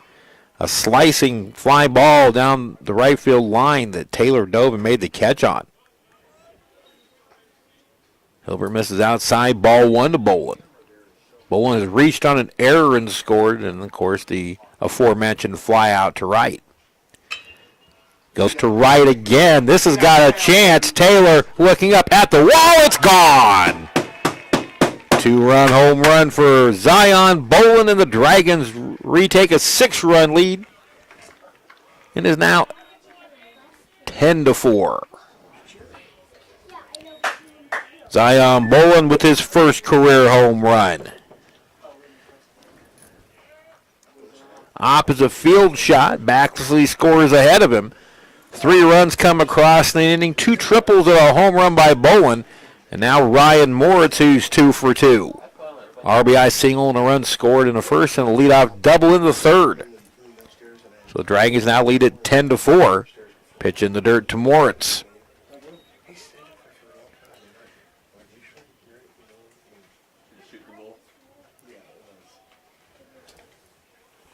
The Dragons have a potent offense. Through their first 6 games, 10 2-hit games, 4 3-hit games, and Logan Sartori has a 4-hit game. Pitch a little bit too low, and it's 2-0 to Moritz.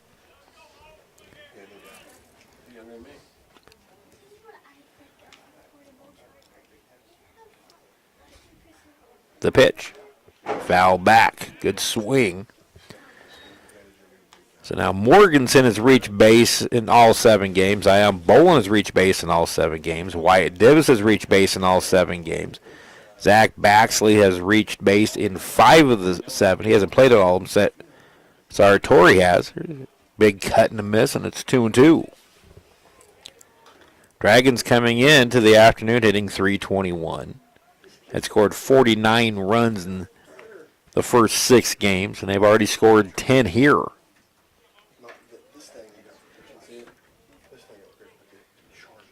2-2 pitch. Just misses.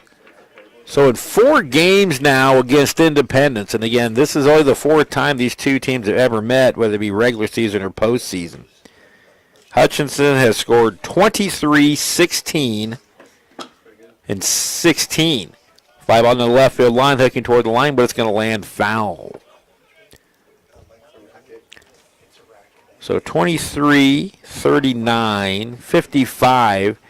In less than 4 games played now, all time against Independence, Hutchinson has scored 55 runs. Independence in those same games has scored a few too. Once again, the payoff. Lost him. The catcher, Hebert looking for the ball. Now they have the runner caught in a rundown. Moritz straight off the base. He's being pushed back towards second and be tagged out. So inattentive base call. They called interference. They're going to give him second. So one of the Indy players interfered him during the rundown. Doug Clark is pointing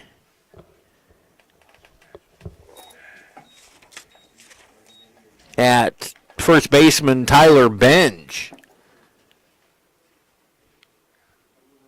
Bo Schultz is going to come out and get an explanation. So Moritz dodges a bullet.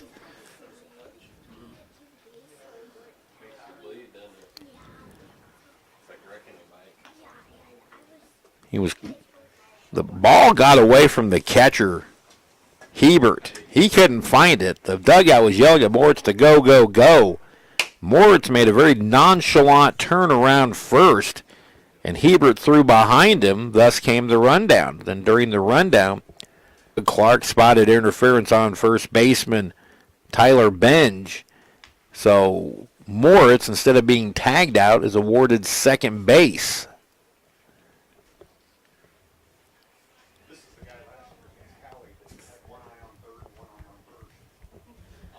So the conversation continues between Doug Clark and Bo Schultz. 10-4 Hutch on top at the 3-run 4th inning. They scored 7 in the first. Morganson led off with the triple. 2 batters later, Zach Baxley tripled him home. 2 batters later, Zion Bolin hits an opposite field 2-run home run to right. And while the conversation is over, Bo Schultz does not look appeased whatsoever. The inning will continue as Moritz is, in essence, bailed out over inattentive base running. Now Brock Schaefer will have a chance to drive him in with 2 outs. Schaefer 1 for 2, a first inning single and a run scored.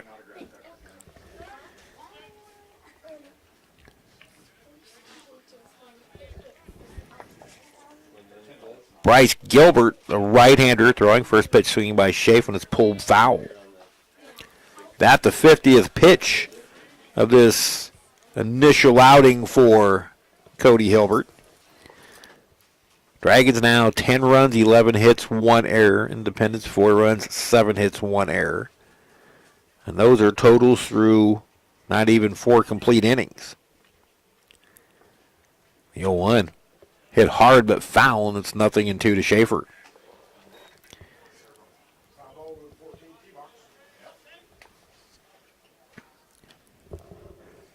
Assistant AD Steve Kapp has pretty good crowd filtering in downstairs.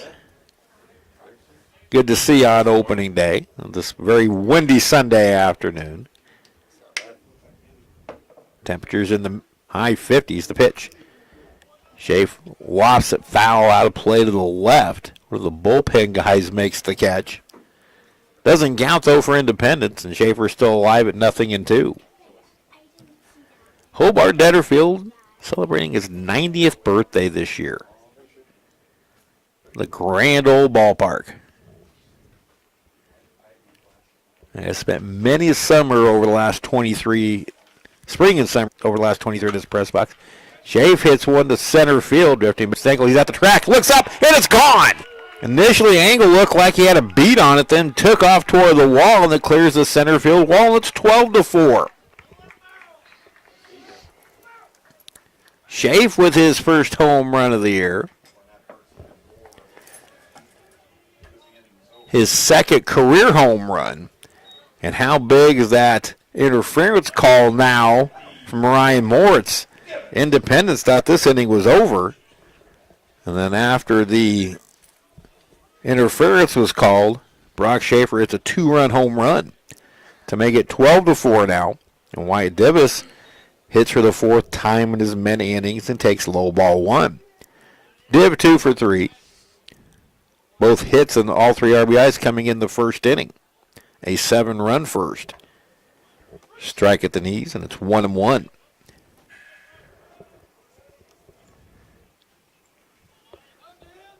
Dragons with 12 hits, 5 for extra bases. A double, 2 triples, 2 homers. Actually 6, 2 doubles, 2 triples, 2 homers.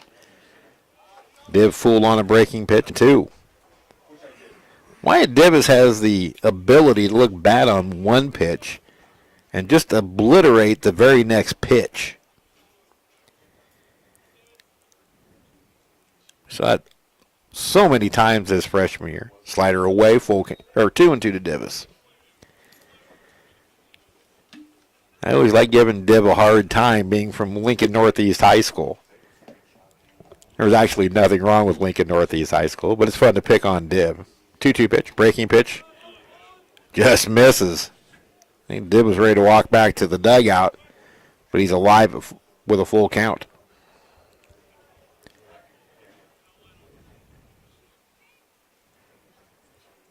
The payoff. Ground ball to the right side. To his left is Meyer. Throws on to first in time. And the inning is over, but the Dragons, 2 triples and 2 home runs. 5 runs all told on 4 hits. And after 4 innings, a new score is Hutchinson 12 and Independence 4.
Zach Philbin back to the mound. He'll be working his first full inning.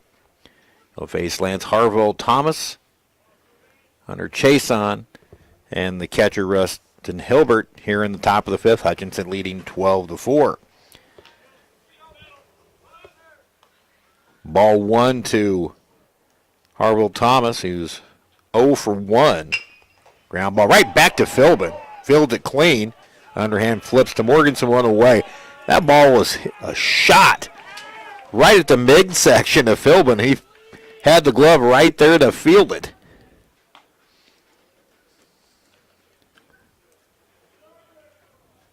One away. Good reflexes by Philbin. 1 away for Hunter Chason, who's 1 for 2. Singled his last time up. Takes a slider way inside, ball 1.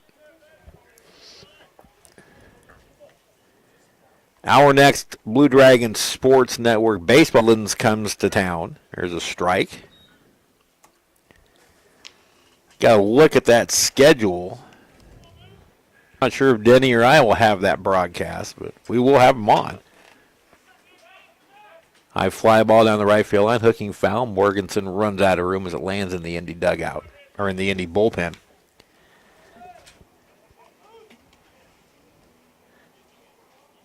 Denny Steckline, the PA man of the Blue Dragons, my able-bodied assistant when I'm not able to be here. The Mad Tweeter, as he is beginning to be known as. I believe people call you that. The mad tweeter. Two to chase on. Is that like one of those villains of those PBS hits? The pitch. Jason stays alive.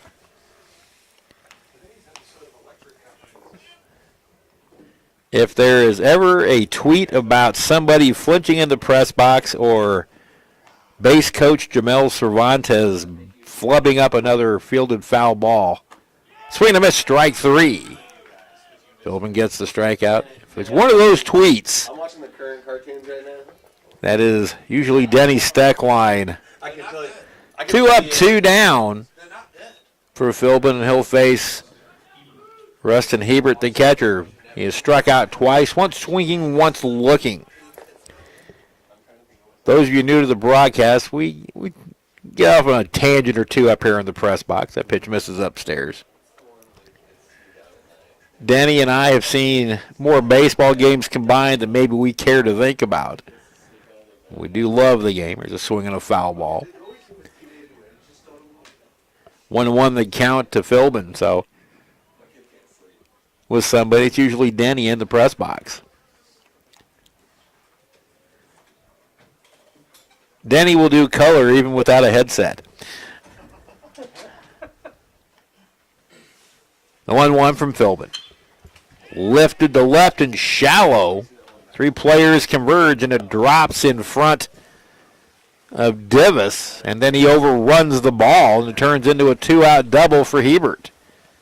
The ball took a nasty right-hand turn on Divis, a left-hand turn once it hit.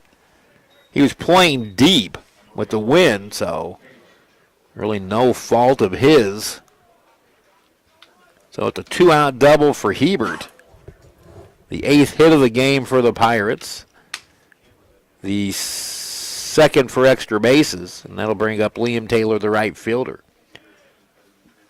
0 for 1 with a walk and a run scored. Ball 1.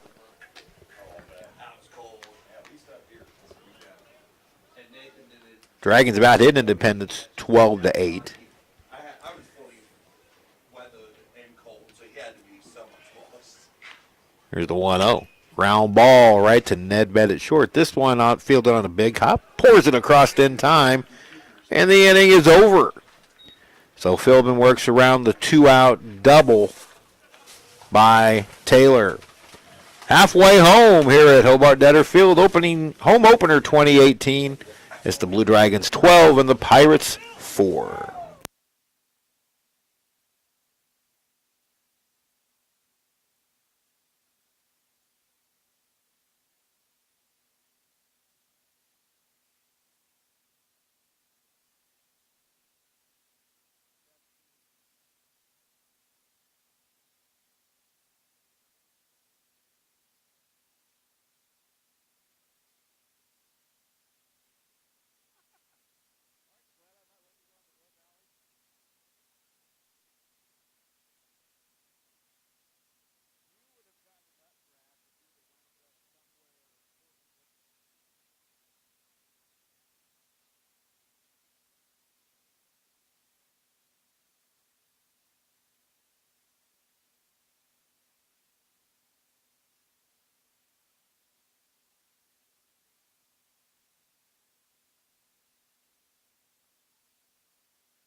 Indy coach Bo Schultz goes to the bullpen for he's his 3rd pitcher of the afternoon. His freshman Bryce Schultz, a 6'2", 180-pound right-hander from Glenpool, Oklahoma.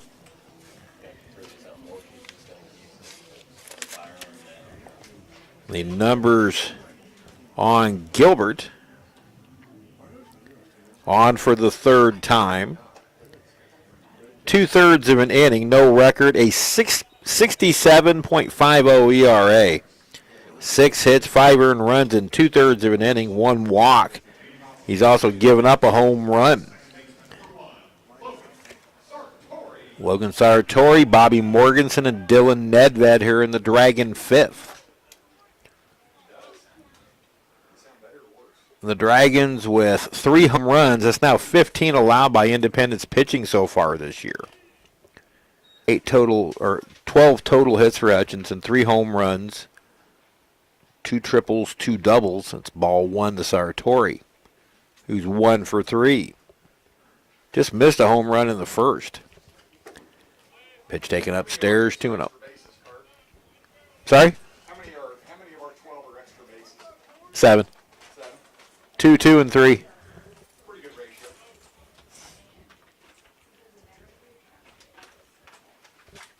Now the 2-0 from Gilbert. Right out the pitcher and knocks the glove off of Gilbert. He knocks it down. It'll be an infield single. Now let's make sure Bryce Gilbert is okay, as he was drilled by that line drive. His glove came flying off.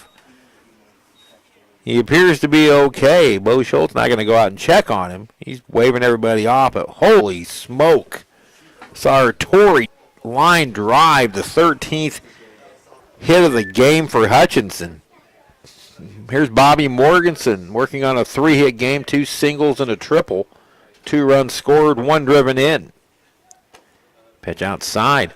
That's the second time this year, and this is my 5th game, either softball or baseball, that I have seen a pitcher drilled with a batted ball right back up the box.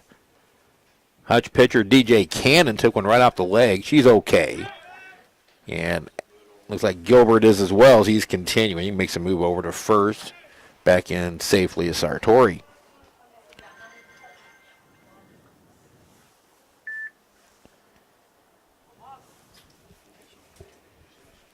The pitch. Strike at the letters. Bobby didn't think so, and it's 1-1. Gilbert, the 3rd pitcher of the day for the Pirates.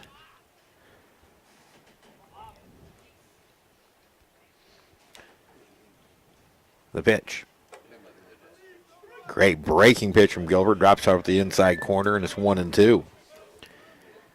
Independence started its season on January 31st and won a 22-13 game at Arkansas Baptist. So they can score runs.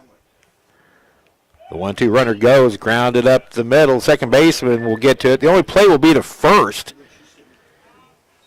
as the fact that Jacob Meyer was covering or going behind to back up second, and Morganson basically led the ball right to him. With the runner going, it wasn't a double play. Sartori at second, 1 away. Morganson retired for the first time. Now Dylan Nedved, the batter. Nedved 0 for 2 with a walk and a run scored. A couple of flyouts.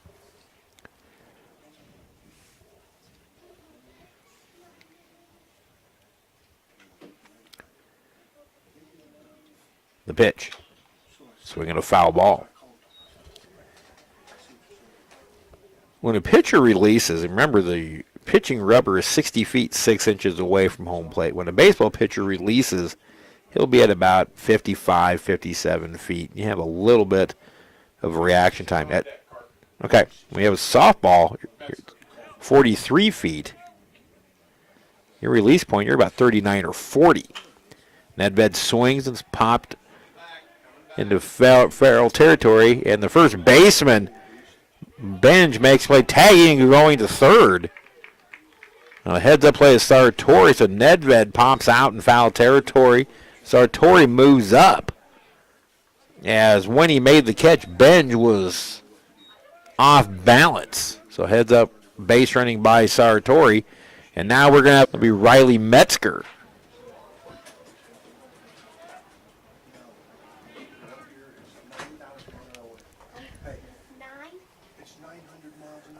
First pitch to Metzger is a swing and a miss. Metzger out of Stillwater, Oklahoma. 2 for 11 in the early going. Both hits doubles. Down to the count, 0-1 the pitch. Little tapper along third. This is going to be a tough play. It won't be a play, and a run will score. A squib single for Metzger, and the Dragons lead at 13-4 as Sartori scores. So there's the hustle for Sartori. That manufactures a run. Sartori tagging up on that foul ball out. And then he scores on a little weak squibber up the third base line. We'll have another pinch hitter in Garrett Stevens. Stevens will be hitting for Scotty Wolverton.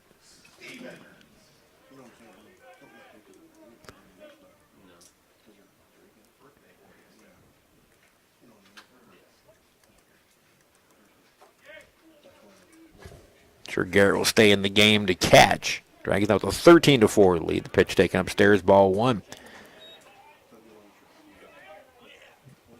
Garrett Stevens had a 3-hit game in the season opener at Coffeyville. 4 for 9 for the season, 4 RBIs, all hit singles. Gilbert comes at the pitches way inside. And it's 2-0 to Stevens. As a freshman, Garrett Stevens played in 28 games, hit .241, 21 hits, 3 doubles, 2 triples, 2 home runs. He missed basically the final third of the year with injury. The 2-0. Line shot, caught by the third baseman Petty, and the inning is over. But the Dragons manufacture a run. Sartori hustles, gets to third, and then scores on a squib single. 1 run on 2 hits, and 1 man left on. We've completed 5 now at Hobart-Detter Field. It is Hutchinson 13 and Independence 4.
All kinds of changes for the Dragons. We're going to get them for you as soon as I get them jotted down.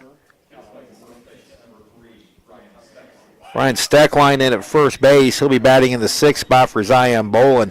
Garrett Stevens stays in the game to catch. Bobby Morganson moves out to right field. And now Ryan Junker comes in to pitch. He'll face first baseman Tyler Bench. Strike called.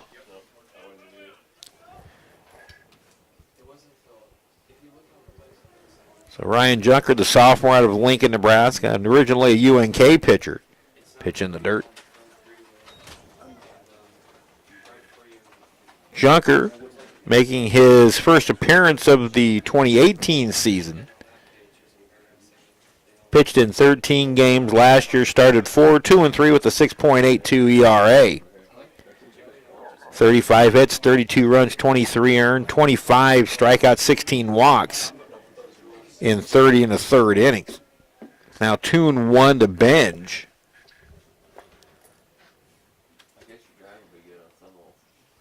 The pitch. Strike at the letters, 2-2 from Junker. It is Benj Angle on the top of the order. Moyer here in the 6th for the Pirates.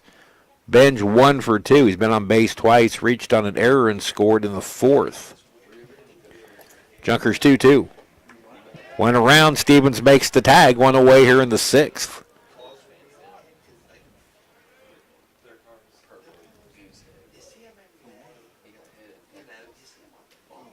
Zach Philbin works an inning in the third, allows just one hit with one strikeout.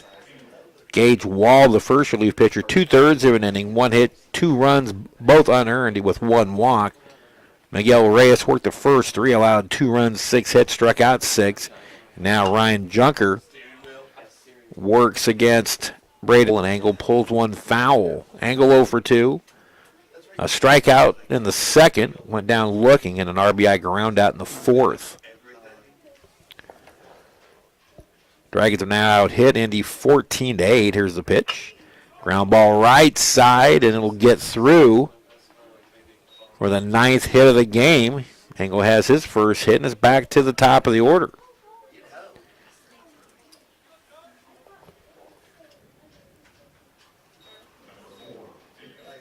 Here's Jacob Moyer. So now resetting the Dragon lineup in left field, Wyatt Davis, center field, Brock Schaefer. Now in right field, Bobby Morganson. Left side of the infield stays the same. Ryan Moritz at third, Dylan Nedved at short. Logan Sartori remains at second. Ryan Steckline in at first.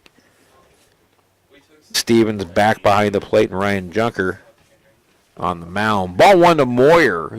He's 2 for 3, a couple of singles, an RBI. The pitch. Low one in, 2-0.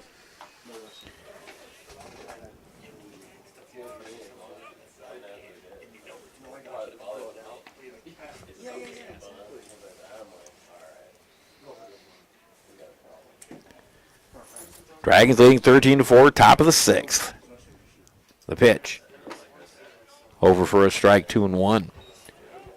Junker has seen this Hobart-Detter mound plenty, both as a Blue Dragon and a Hutchinson Monarch.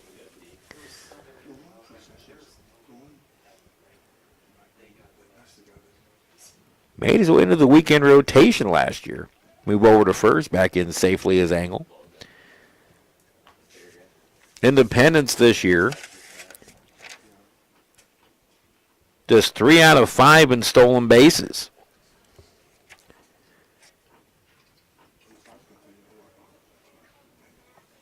Angle is yet to attempt one. There's a strike. Moyer didn't think so, and it's 2-2. Kyle Petty has a stolen base, and Stuart Ojeda, not in the game today, has 2. Those are making up the running game for the Pirates so far in 2018. Junker again over to first, no play. Dragons not doing anything to hurt their offensive numbers. One error has led to a couple of unearned runs. 17 errors for this Dragon team in their 7th game. Breaking pitch. Full count as it misses low and away. Junker is a pitcher that will work deep into the count many, many times to a batter, or to batters. He faces 3-2 counts often. He gets a sign from Garrett Stevens and now comes set out of the stretch. Here's the payoff. And on the hands, pitch is popped up. Junker may take it himself. He's got it for out number 2. That was a well-located pitch right in on the hands of Moyer. Now 2 away for third baseman Kyle Petty, who's 2 for 3. Petty singled in the first, doubled to lead off the third, and scored on a Lance Harville-Thomas sac fly. The pitch. Ball 1 low.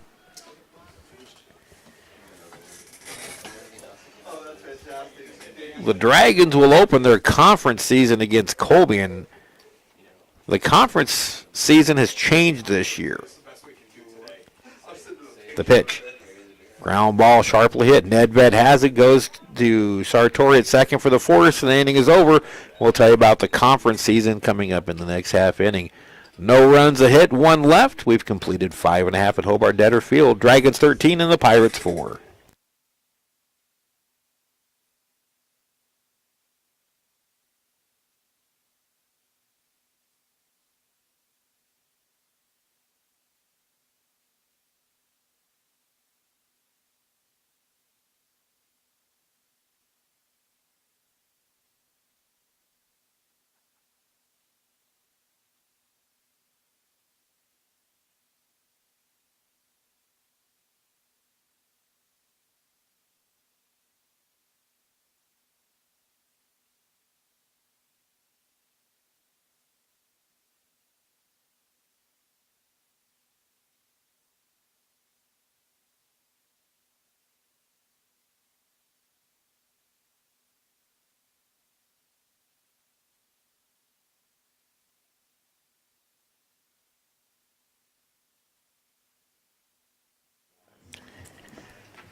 Next Saturday night, as Blue Dragon basketball will celebrate sophomore night, it is also chili and homemade pie night.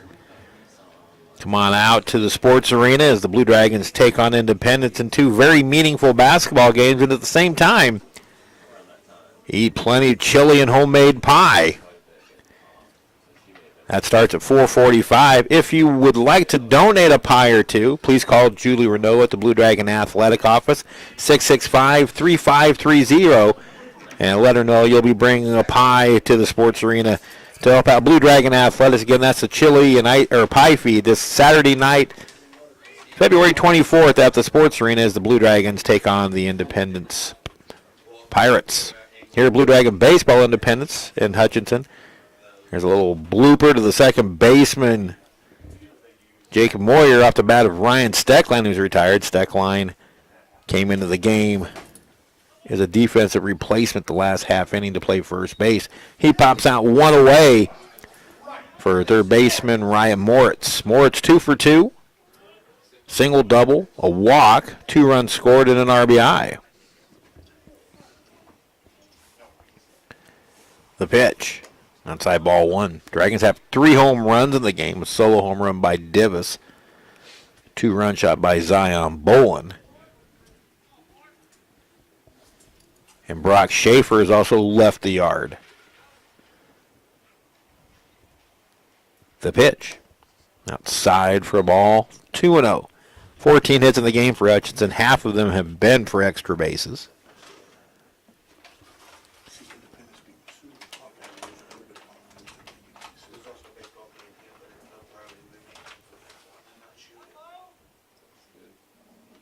Here's the 2-0.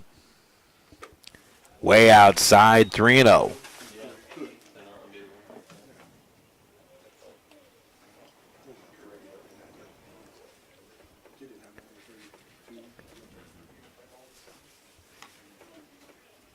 Dragons with 7 in the first, 5 in the fourth, 1 in the fifth. The pitch. Cripples right through there, 3-1 to Moritz.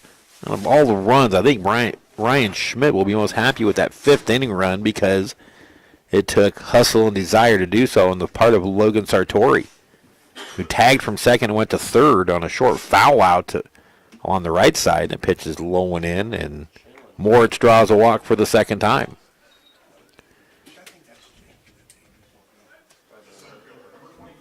That is the third walk surrendered by Independence pitching. Gilbert is the third pitcher. Chase Lord goes 2/3 of an inning. He allowed 6 hits, 7 runs, only 3 earned. Cody Hilbert goes 3 1/3, 6 hits, 5 runs. Struck out 1, walked 1. Move over to first. Back in safely as Moritz. Now Gilbert, an inning and a third into his outing. Dragons with 4 stolen bases on the afternoon, 3 from Morganson and 1 from Schaefer. Schaefer fouls that one off the fence, and it's 0-1 to the Dragons center fielder.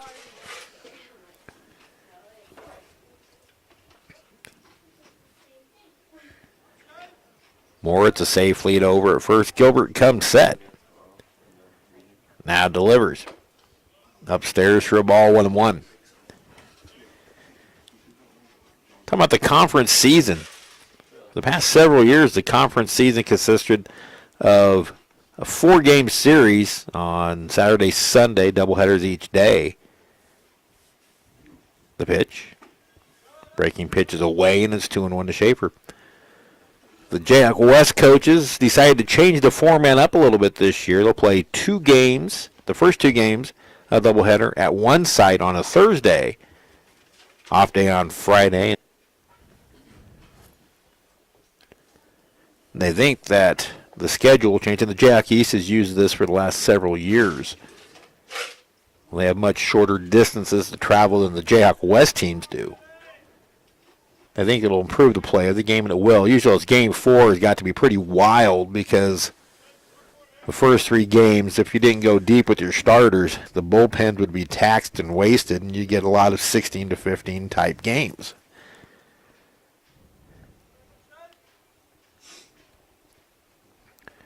2-2 pitch. Way outside, full count to Schaefer.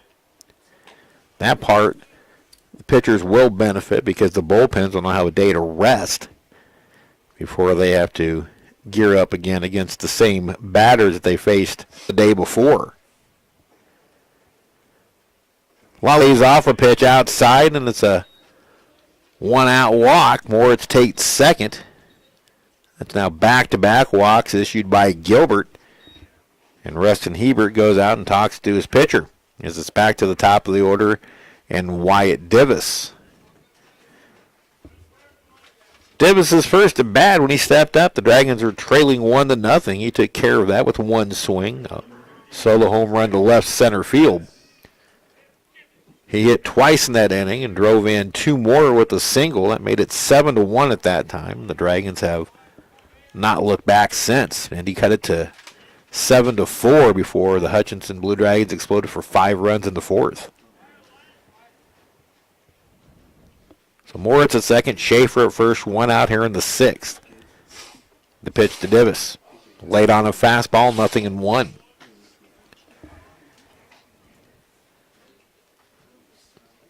The lack of Sunday games this year, and again, if there are rainouts, everything gets pushed back a day, so there is still a better than average chance we'll be playing some Sunday games. The Blue Dragon athletic staff is mighty grateful for that pitch inside. Did it hit him?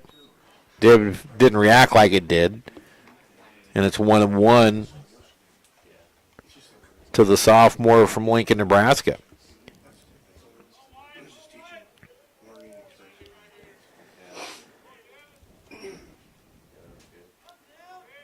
So we'll see how that conference change plays out. Hutchinson opens with Colby here in a couple of weeks.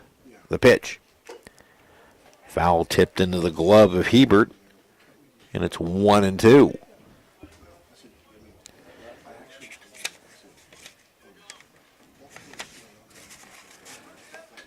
The Dragons and Colby will start conference play March 1st. Just a couple days after the Dragons return home for that doubleheader against Redlands. The pitch, way outside, 2-2. First two games of that Colby series are here at Hobart-Detter Field. 2 days later, they'll be out at Colby. Jayhawk East coaches swear by the format. So we'll see how it works out. 2-2 to Divis. Gilbert comes set and delivers. Div takes high, and it's a full count.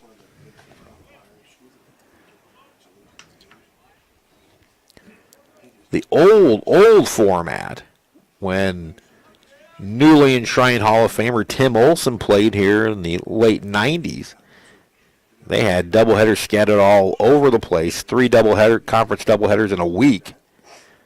3-2 pitch. It's behind Divis, it did hit him, so it'll be a dead ball and the bases are loaded. Second Dragon batter to wear a pitch today. And it's bases are loaded for Logan Sartori.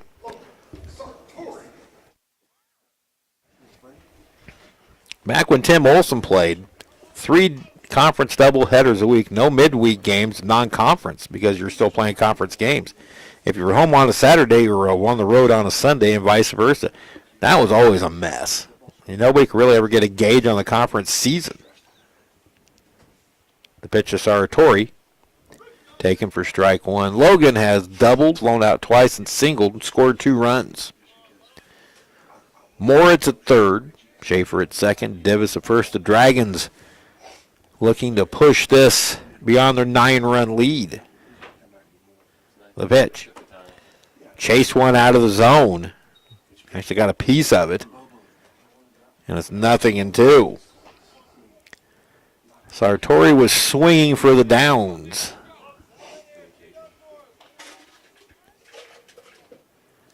Timo Van Lingen starts throwing in the pen very quietly. He's actually not warming up. He just took a couple of throws. He's down there just in case. Right now, Ryan Junker in the game for the Blue Dragons when they head back out to the 7th, at least as it stands right now. The 0-2. Upstairs, 1-2. Gilbert tried to get Sartori to chase the same pitch. Logan wouldn't bite. Now it's 1-2 to Sartori. The pitch. Breaking pitch, low and away, 2-2. Next broadcast on the network will come from Iowa, Kansas on Wednesday. Actually, it is Darren Dunn and Glenn Grunwald will have the men's and women's basketball games. Hutchinson and Allen at Iowa, 6 and 8 on Wednesday night. Breaking pitch. High, and it's a full count. Sartori was down on the count, 0-2, and he fights back to a full count. And the bases are full of Blue Dragons. We won't see Blue Dragon softball again until March 13th. They have a really strange early schedule. Here's the payoff. Way high, ball 4, and that'll force a run, and it's 14-4. Morris will score on the bases loaded walk to Sartori. Divis to second. Schaefer to third. Sartori drives in his first run of the afternoon and 7th of the season. And now Bobby Morganson steps in. Bobby 3 for 4 as Bo Schultz will come out and make a pitching change. We'll tell you about Bobby's day after this break. Pirates going to the bullpen. Hutchinson leading 14-4.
Nolan Shaper, a right-hander, in for Bo Schultz. I don't have any height or weight or hometown information. He's not listed on the roster.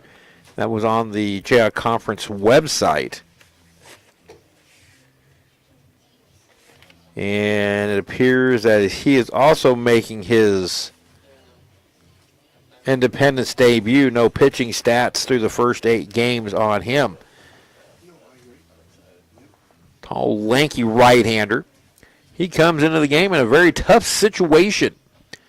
The bases are full of Blue Dragons, with Hutchinson leading 14-4. Brock Schaefer at third, Wyatt Divis at second, Logan Sartori at first. He drew a bases-loaded walk. And now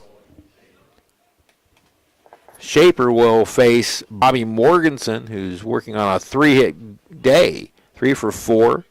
2 singles, a triple, 2 runs scored, 3 stolen bases. Bobby now playing right field. Started the game at first base. So the Dragons with a 10-run lead to this point, 14-4. We'll talk about those ramifications once the 7th inning reaches. Hutchinson's out hit Indy 14-9. First pitch to Bobby hits him, and that'll force in a run. Third Dragon to be plunked today. Charge them out. Schaefer scores. I heard a little bit.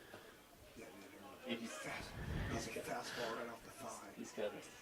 Bobby's not particularly happy where that pitch hit him, but he did drive it for the year. And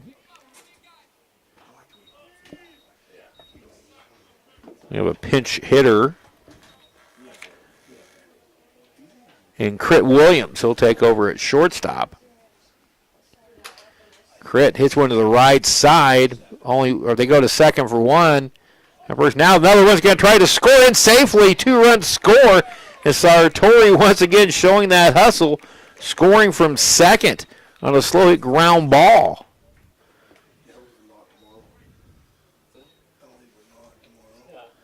It is now 17-4.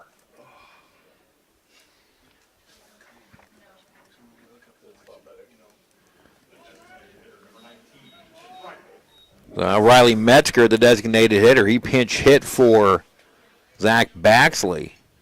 And Metzger had a little squib single up the third base line that drove in a run. So 4 more in the inning. The Dragons lead at 17-4 now.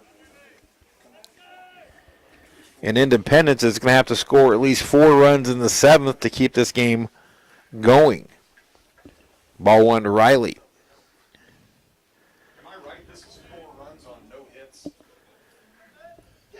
You are completely correct. There's a drive high and deep right center field. Forget about it.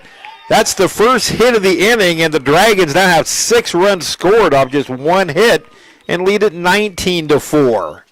That ball was obliterated. The 4th home run of the afternoon for Hutchinson. 10 runs after 7 Earl.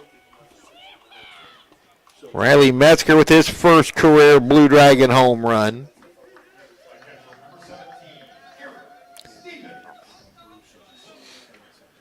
Nedved scores ahead of it, 19-4. And here's Garrett Stevens. Garrett lined out to the third baseman his first time up. He takes outside, ball 1. Now the Pirates have to score 6 runs in the top of the 7th. And with the wind blowing out, still anything is possible. The pitch. High pop along the first base line into foul territory. Benj gives away and actually will be caught in fair territory by the second baseman, Meyer, for the final out of the inning. But the Blue Dragons, what a bizarre inning. 6 runs on only 1 hit, and that 1 hit hasn't landed yet, a 2-run home run by Riley Metzger. No errors and nobody left. We've completed 6 at Hobart-Detter Field. Our new score, Blue Dragons 19 and the Pirates 4.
Timo Van Lingen on the mound for the Blue Dragons.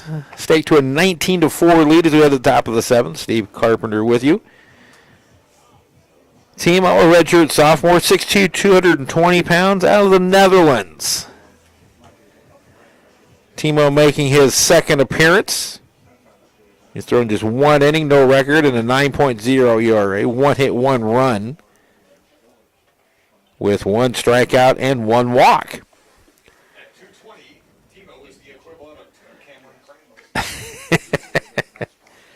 Probably going to get some pinch hitters here. Colin Klingensmith will lead it off. Klingen is 1 for 3. The Dragons have had 3 huge innings. 7-run first inning, a 5-run fourth, and then a 6-run on 1 hit 6. Except that the 5 runs, yes, the 5 runs came in the 4th. 6 runs on 1 hit. And the 1 hit was a mammoth home run by Riley Metzger. So now Independence must score 6 runs to stay alive, or the run rule will be invoked. Fly ball to right field. Coming out hard is Morganson, and it lands in front of him for a leadoff single. 2 hits today for Klingensmith. 10 hits on the afternoon for the Pirates. And left-hander Lance Harville-Thomas will be the batter. Harville-Thomas 0 for 2 with a sac fly RBI in the third. Harville-Thomas nearly took pitcher Zach Philbin apart. Come on, buddy. Passed. Yeah, pass. Okay. Pass ball charge to Garrett Stevens. That is the 8th pass ball charge to the Blue Dragon catchers this year.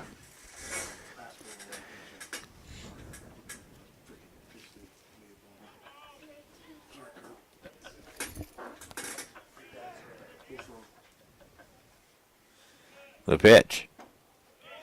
Strike at the knees from Van Lingen, 1-1.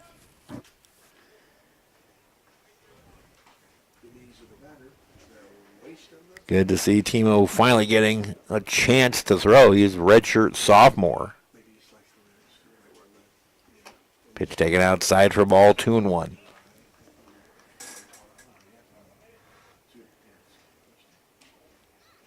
The party deck is bundled up. It's, even though it's 60 degrees, that wind is keeping the conditions here rather chilly. Pitch high and tight, and it's 3-1 on Harville-Thomas, and this is the last thing you want to do with a 19-4 lead and a chance to get out of here in 7 is not be able to throw strikes. A single pass ball and a walk starts out the 7th for Van Lingen. And we will have a pinch hitter. It'll be Braden Mabry out of Rogers, Arkansas. He'll pinch hit for Hunter Chason. Right. Meeting at the mound, Scott Reller and it's actually Schmidt. We're going to have a pitching change.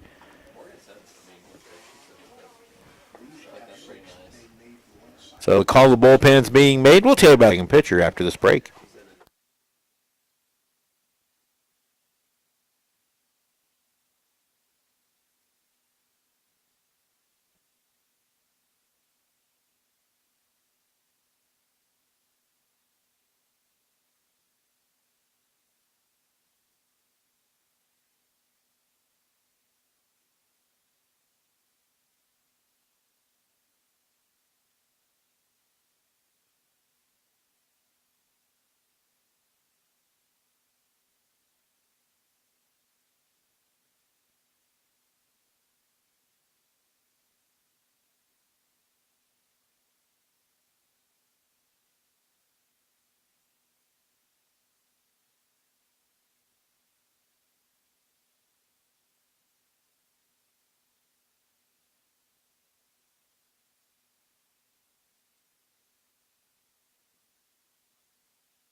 Jose Vasquez will try to shut it down. He's the 5th pitcher of the afternoon for the Blue Dragons.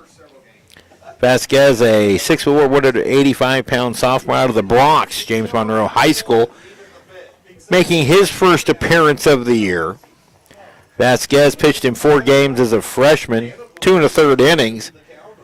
Gave up 2 hits but 5 runs on 5 walks. Another lively arm, much like Miguel Reyes. And he could play a central part in the Blue Dragon bullpen as this season progresses. So Timo Van Lincoln faces just 2 batters. Give up a single and a walk. Schmidt goes to Jose Vasquez 7th. And he's going to have to score 6 times to extend the game. We'll get a pinch hitter for the Pirates. It'll be Brandon Mabry out of Rogers, Arkansas.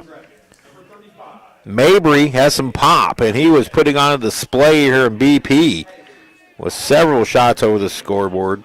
Mabry, 227 average, 5 hits and 22 at-bats, 2 home runs and 5 RBIs.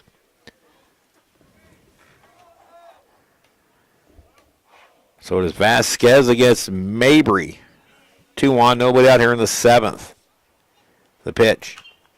Big cut, foul back to the netting, and it's 0-1. And Jose might want to get the ball down because that was a pretty locked-on swing by Mabry.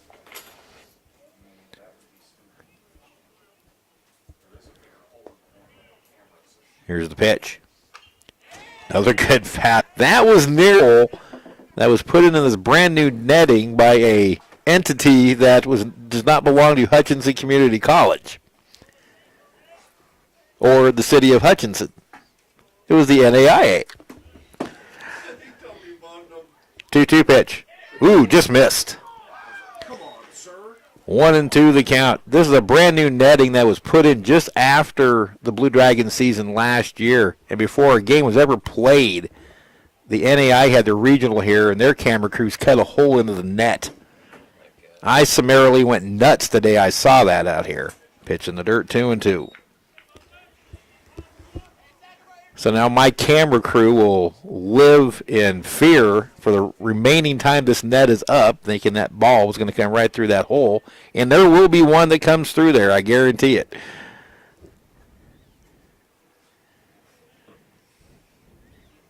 Two-two pitch. Swing and a miss, strike 3, 1 away here in the 7th. That was a lively fastball up in the zone. Good pitch by Vasquez. Mabry goes down swinging for the first out. And I think we have another pinch hitter.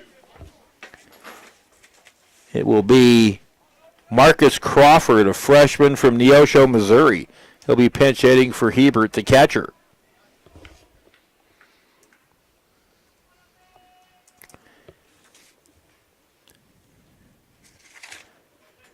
Crawford, 4 out of 7 with an RBI, all 4 hit singles. Over low for ball 1 from Vasquez. Crawford in his 8th game. He started in 3. The 1-0. Fouled out of the play to the right. 1-1.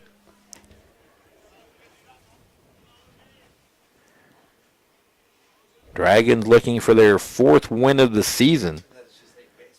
Independence 2 outs away from their 5th loss in their last 6. 1-1. And there for a strike at the knees, or excuse me, at the belt on the inner half, 1-2.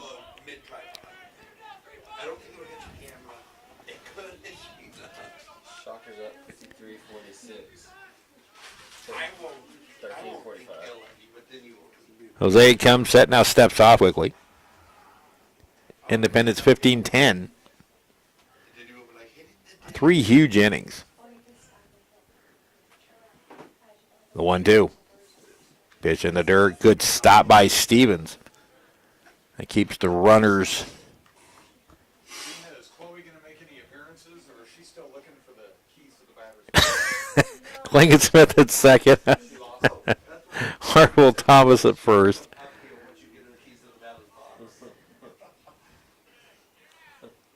Vasquez comes set and delivers. Low and away again. Now they got the runner caught, but he steals third anyway, or advances on the throw. That will not be a stolen base. Stevens threw behind the runner, and Klingensmith just took off. Probably been more wise to run at him and make him commit.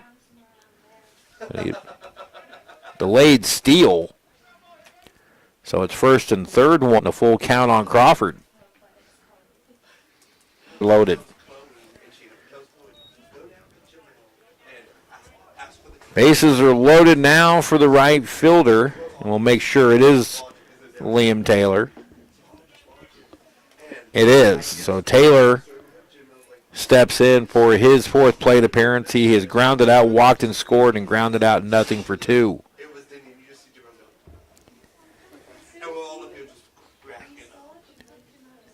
These are the moments for these pitchers. These are opportunities to make their case to be weekend pitchers.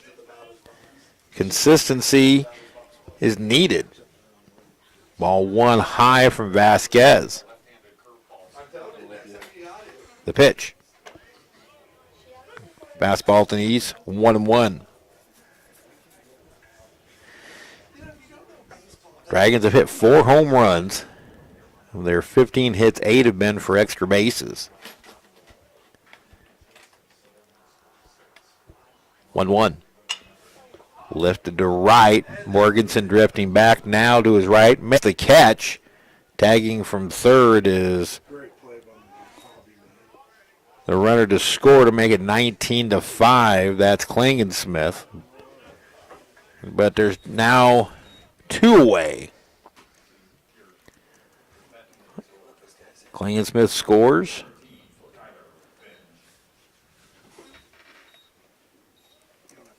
And here's first baseman Tyler Benj. 1 for 3 on the afternoon is Benj. Strike one.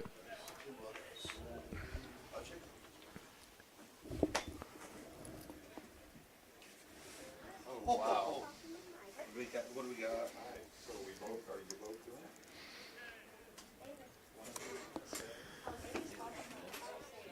That pitch misses from Vasquez. 1-1 strike, the count. Dragons will be on the road this weekend, or next weekend. Keep forgetting this is still the weekend. 3-game single series, Friday, Saturday, Sunday at Rose State. Pitching on the hands, foul off to the right, and now the Pirates are down to their final strike. Miguel Reyes stands to be the winner. He pitched 3 strong innings. They give up a couple of runs. Gage Wall, 2/3 of an inning. Zach Philbin, an inning and a third. Ryan Junker, an inning. Pitching there back to the screen. Now it's 2-2. Runners move up.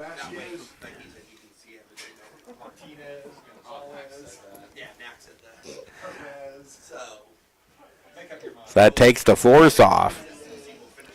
And again, we talked about consistency. And Jose Vasquez wants to be a part of the conference pitching plans. These are where he needs to excel.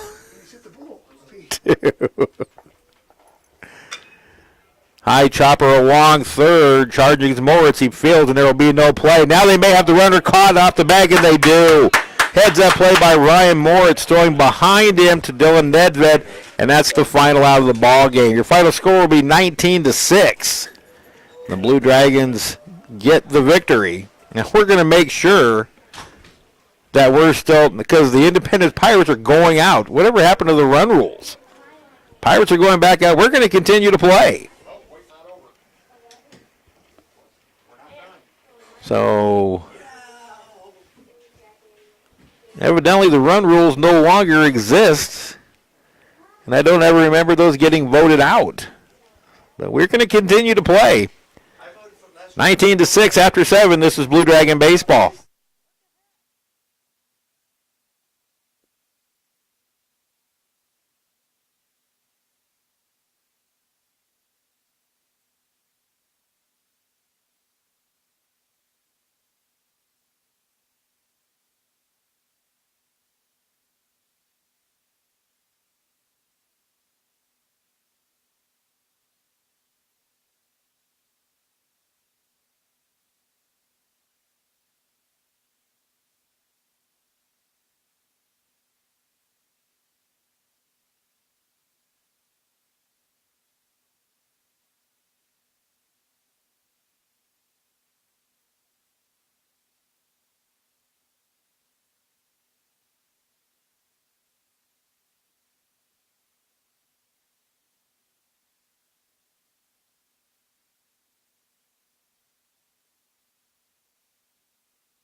We've just been informed by assistant coach Toby Cornell. We're playing all 9 no matter what, so the run rule is off the table. Ryan Steckline will lead off to the bottom of the 7th for Hutchinson against Nolan Shaper. We had a issue similar down in Coffeyville. There's a strike. That was a 7-inning game.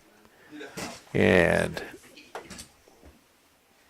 there is no 10-run rule in 7-inning games anymore in conference play or against Jack. But it was decided, guess beforehand, Blue Dragons are actually celebrating a win. They were told, no, we're still going. So 1-2 now to Ryan Steckline, the pitch low and away. Remember, Region 6 track going on right now in Manhattan. We'll get you full updates on BlueDragonSports.com later this evening once all the results are turned in. So we're going to miss strike 3, and Steckline becomes out number 1 of the Dragons' 7th. That'll bring up Ryan Moritz. Moritz is 2 for 2 with 2 walks. He scored 3 and drove in 1.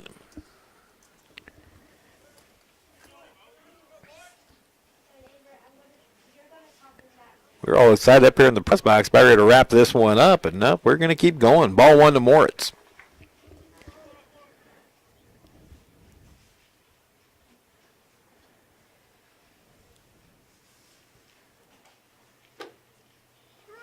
Breaking pitch at the letters, and it's 1-1.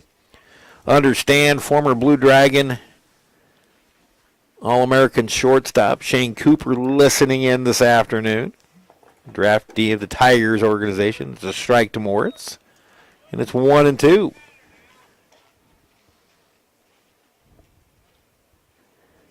Coop had 2 tremendous years here with the Blue Dragons and was drafted last year by the Detroit Tigers. Now 2-2 to Moritz. Ryan Schmidt had to rebuild his entire infield. Caden Doge at third. He's now at LSU Alexandria with former Blue Dragon assistant coach Steven Adams. Slice foul into the Dragon dugout, scattered the Blue Dragons. Coops in the Tigers organization. We talked about Michael Hellman earlier today with his 2 home run exploits with Texas A&M. The pitch, swinging a miss, strike 3, and there's 2 away. And who can forget about Uncle Brady Hoover, who's with the geriatrics at Washburn University. Former Blue Dragon Jake Bublett's also with Washburn, so we have to give those guys a hard time. Julian Rip's going to pinch hit for Brock Schaefer. He'll take over in center field. Rip's got a home run this year.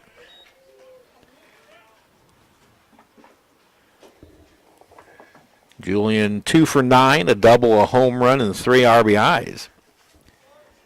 Pitch taken low and in for a ball 1-1. So an entirely new infield for Ryan Schmidt this year. Part of the growing pains. There's a swing and a high fly to shallow left center. Drifting back is the shortstop, Klingensmith. And for the first time today, the Blue Dragons go in order. We head to the 8th here at Hobart-Detter Field. Blue Dragons 19 and the Pirates 6.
Eighth inning rolls around Hobart-Detter Field. Steve Carpenter with you on the Blue Dragon Sports Network. Our first baseball broadcast of 2018. So far, a successful one for Hutchinson. They lead Independence 19-6. Both coaches agreed before the game. They didn't tell anybody in the press box, mind you, but the wave today so they can get some innings in. Fielder leads off 1 for 3 with an RBI and a strike one from Jose Vasquez to start the eighth. 19 runs, 15 hits, 1 error for Hutchinson. 6 runs, 11 hits, 1 error for Independence. The Dragons have stranded 5. Indies left 8 on base. Pitch inside. And really, this is kind of the time of the game and the score. You'd like to see that zone open up a little bit. Personal preference. The 1-1. Foul back, and it's 1-2 now to Angle. It's Angle, Moyer, and Petty here in the Pirate eighth.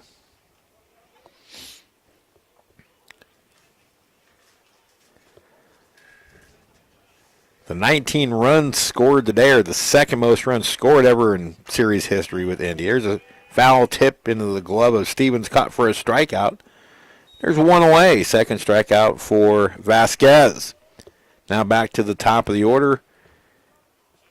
And Jacob Moyer. Moyer, 2 for 4, a pair of singles, a run scored.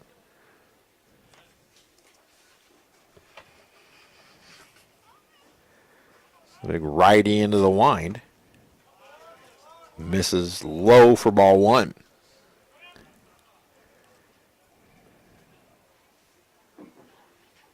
Got to give props to my man here to my right, Steve Kapman, for a fine pink out night last night. Over $8,000 raised for Cancer Council of Reno County. That's his baby, and Hall of Fame night's my baby. We've had our babies the last 2 weeks. Here's the 2-0. The outside corner 2-1. Denny's attempting to be funny once again and has failed miserably. Here's the 2-1. Lifted to left center field. Coming on is Divis. He makes the catch. 2-away. Keep wanting to say Morganson, and I know Bobby's not out there. I'm just used to him being out there. That was such a set lineup for Ryan Schmidt last year.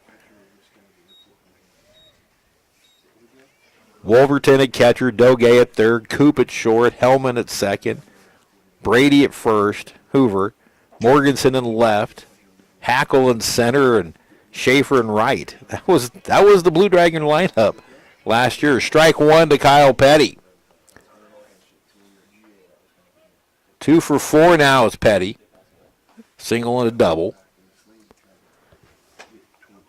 Strike on the outside corner, 0-2. And Vasquez must have had a chat with Scott Reller and Ryan Schmidt in the dugout between innings because he is much more in command here in the 8th.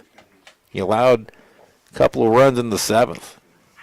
Or actually Lingen started. He gave up the runs. 1-2 now. Vasquez, the 5th Blue Dragon pitcher of the afternoon. The wind and the 1-2. Ooh, didn't miss by much. Stevens tried to frame it.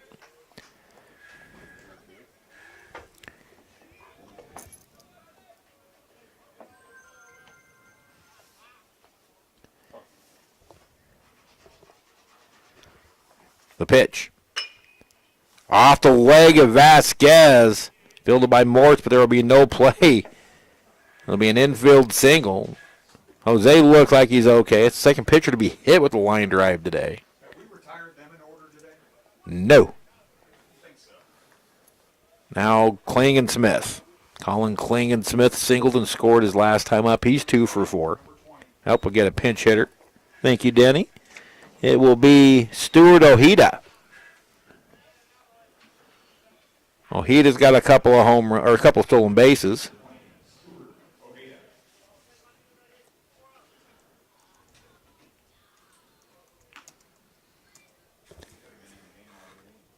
The pitch. Taken for a ball. Ojeda hitting 133, 2 for 15, 3 runs scored. Both hits are singles. The pitch. Did he go around? Morris says he did. Strike, and it's 1-1. 27 combined hits, 25 combined runs in this one. 15 hits for the Dragons, 12 for the Pirates. The pitch. Foul to the plate, and it's 1-2. And that caught a piece of Ed Mora.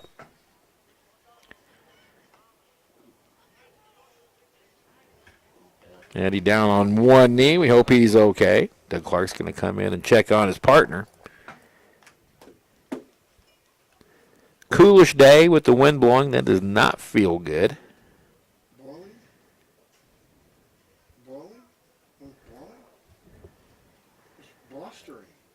Eddie's going to hang in there.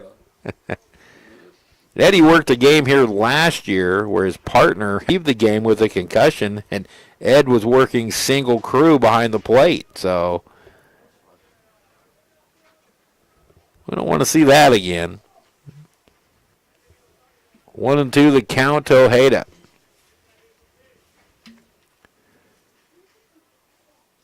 Vasquez comes set. Now the 1-2. In the dirt. Tried to squeeze off that slider. Landed at about 55 feet, and it's 2-2. Good block by Stevens. Not allowing the base runner to advance.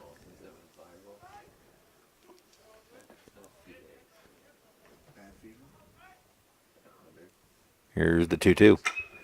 Now it's hit down the left field line. Nobody's going to get to this one. It's going to be in the corner. Petty will stop at third, and it's a 2-out double for Ojeda. 2-out pinch hit double.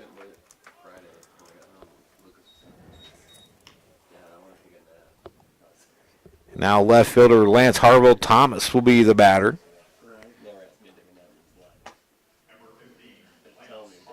Harville Thomas 0 for 2. Struck out, hit a sac fly in the third, grounded to the pitcher in the fifth, and walked and scored in the seventh.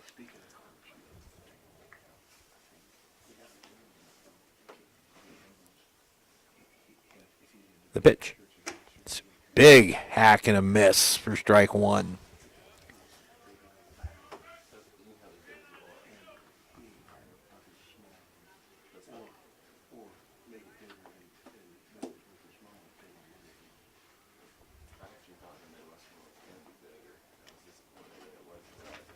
Another pitch in the dirt, stopped by Stevens, and it's 1-1.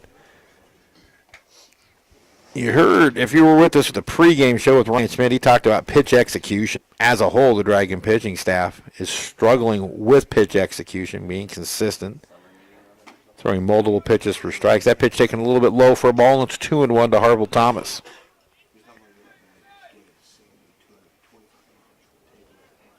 One pitcher who's not struggled is Mason Palmier.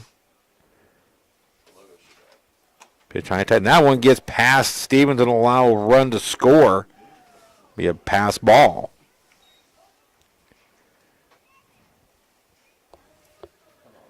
Pass balls, wild pitches. Scorebook player nightmare. Petty scores Ojeda up to third. 19-7 the score now.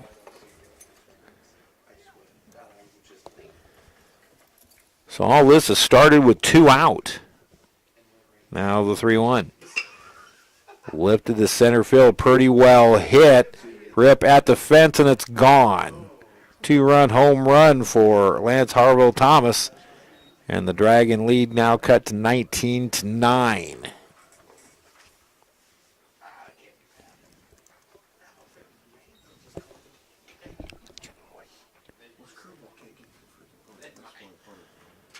So after 2 are out, 3 have reached and 3 have scored.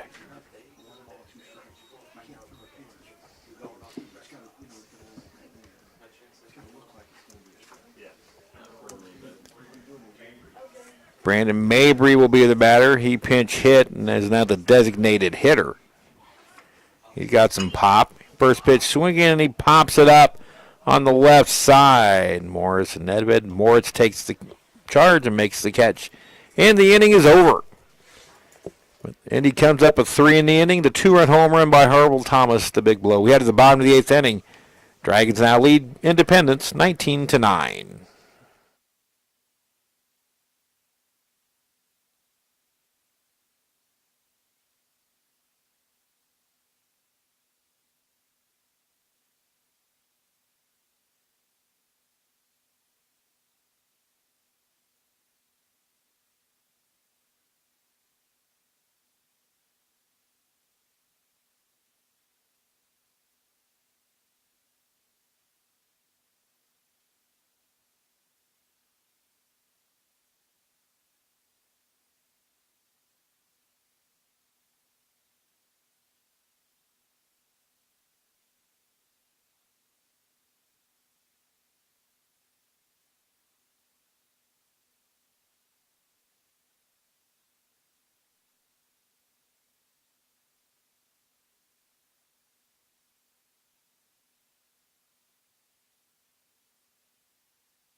Skyler Moore out of Belton, Missouri, a left-hander, the new Independence pitcher, as we go to the bottom of the 8th inning. 19-9 Hutchinson.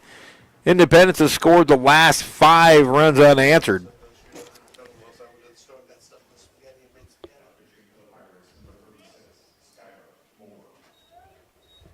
Skyler Moore is also making his 2018 debut. He'll face the top of the Dragon order, Divis, Sartori, and Morganson. This will be the 6th play afternoon for Wyatt Divis, who started off the afternoon with a solo home run in the 1st inning that tied the game up at 1. Divis has 2 hits and 4 bats. His last at bat, he was hit with the pitch and later scored, and he takes ball 1 from Skyler Moore.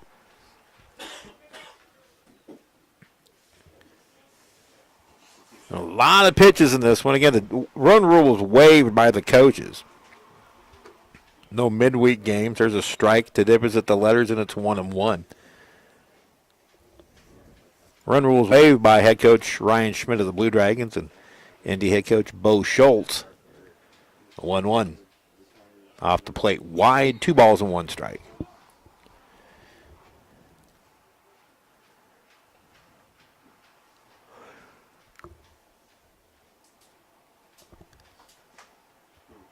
Davis takes outside, ball 3. One thing about Wyatt Davis, you really don't want to throw him outside because his power is to left center. He's learning how to turn on pitches this year as well. A pitch slowing in, it's a leadoff walk.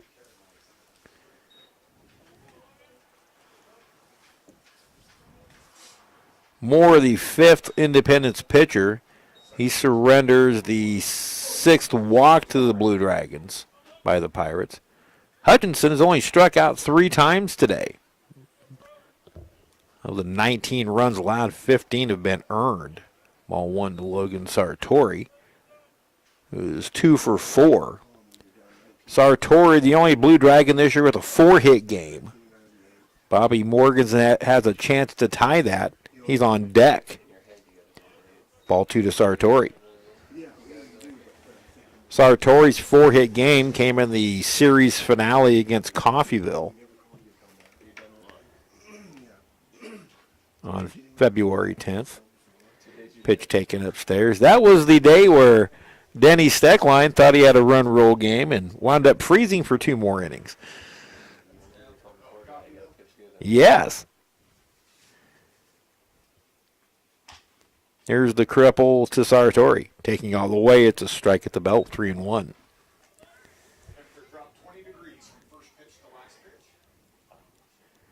And I was nice and comfortable in my office watching the on Game Changer. The pitch. Strike at the knees, 3-2.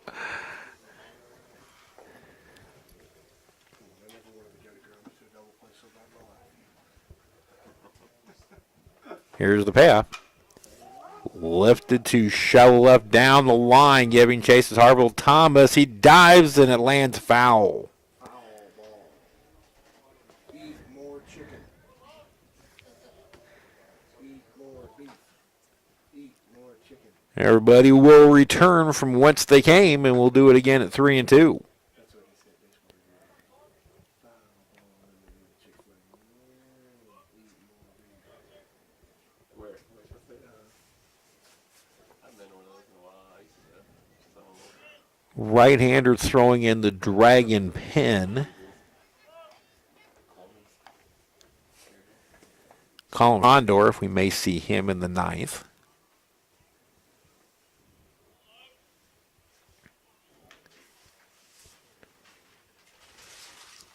Sartori climbs back in, 3-2. Divis away from first. Moore comes set and delivers. Lost him. Back-to-back walks to start the 8th for the Blue Dragons. Here's Bobby Morganson, who's bidding for a 4-hit game. Had 3 of those his freshman year. And Bobby, as a freshman, hit .368 with 85 hits. 19 doubles, 2 triples, 10 home runs, and a season RBI record tying 87 driven in.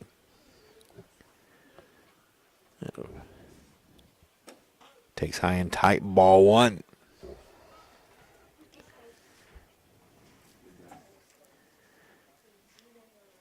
Bobby out of Creighton Prep High School in Omaha, Nebraska.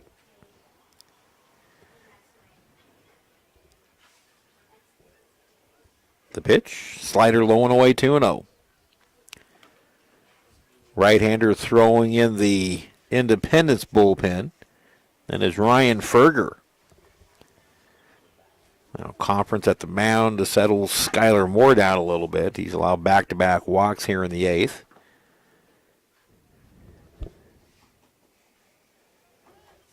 Independence has scored 5 unanswered to pull within 10.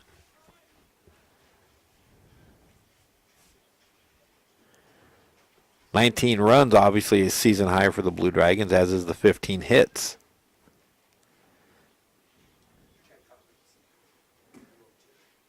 The pitch. Hit high down the left field line, but it'll hook foul.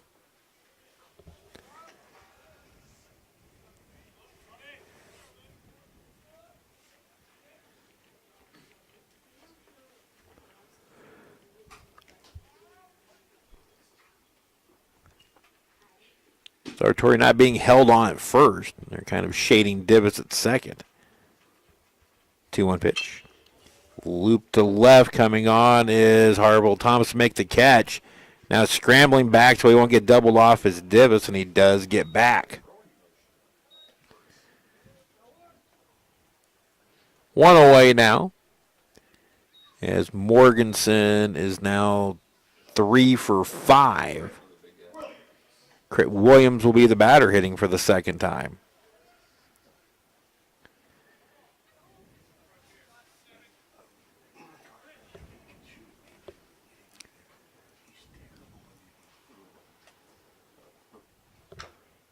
It's a foul ball.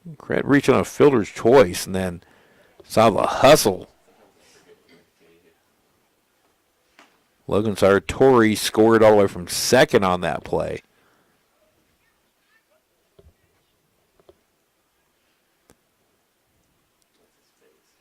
The pitch, grounded up the middle.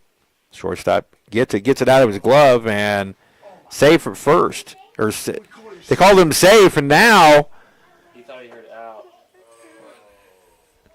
Sartori will be tagged out. Sartori thought he was out easily. That was a bizarre play. I thought he was too. So Nedved will reach on a fielder choice. Davis will go to third. Sartori reaches second. And then the second baseman, Moyer, ran all the way down and tag him out. What a bizarre play that was. Comebacker by Metzger, or line drive caught by Metzger. or caught by Moore, and that'll do it. What a bizarre inning that was. Dragons come up scoreless. We had the ninth, 19-9, Hutchinson.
Colin Fromm, 6', 180-pound Richard, sophomore from Flower Mound, Texas, will face Crawford, Taylor, and Benj, 6, 7, and 8 here in the ninth inning. Hutchinson with a 19-9 lead. Crawford came on to catch, was hit by a pitch, and forced out at home in his only plate appearance. First pitch from Frondorf, ground ball off the glove of Steckline. That'll be an error to start the ninth. Dragons commit their second error of the game.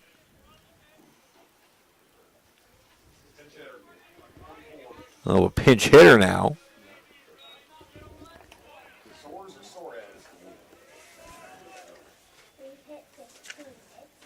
I'm going to go Soares. Isaac Soares, a pinch hit out of Overland Park. He'll pinch hit for Taylor. Big cut and a miss.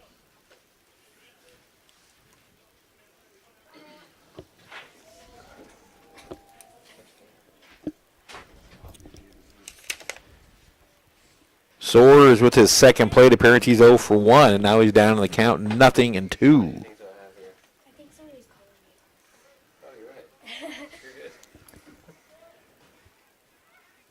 Frondorf comes set. The 0-2. Fly ball right toward the line, giving chases Morganson. He dives and can't come up with it. It's in foul territory. Great effort by Bobby Morganson. Kind of wanted this one to get over. Run rules waived. Hutchinson led this thing 19-4, and Indies come back with 5 unanswered. 0-2 pitch. Slider misses away, 1-2.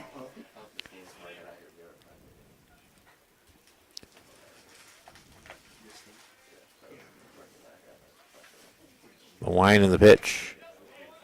Just outside 2-2, didn't miss by much. 19 runs, 15 hits, 2 errors, 7 left on for Hutchinson. 9, 14, and 1 with 8 left on for Independence. The pitch. Ball 3. So Frondorf had him down 0-2, and Soares is worth the count full. Nobody out here in the ninth. High and tight ball 4, and that's the pitch execution that Ryan Schmidt talks about. 0-2, and he lost him. Have another pinch hitter. Tate Swank. We'll hit for Benj.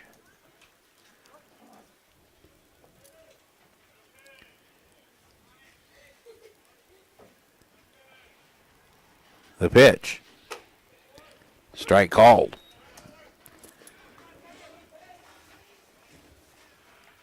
Right now, that number 7 gives Hutchinson the big target on its back while they try to work through these early season issues. So we're going to fly ball high, shallow right. Morganson coming on, and it drops in for a hit. And we have a collision. 2 players are hurting as Ryan Steckline goes all the way out to retrieve the ball. 1 run will score. And now we need to check on Bobinson and Logan Sartori. Bobby's down face first. Logan's starting to get up. That's why you freaking do the run rule. So we had double for Swank and an RBI. Now our concerns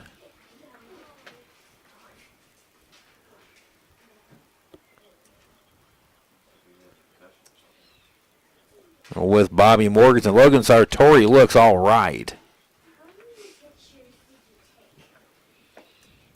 AJ. Come here. HCC Sports Medicine staff out there. It's 19-10 now. But right now that's the least of our worries. Okay. It's been constant. Bobby's up to his knees. That's a good sign.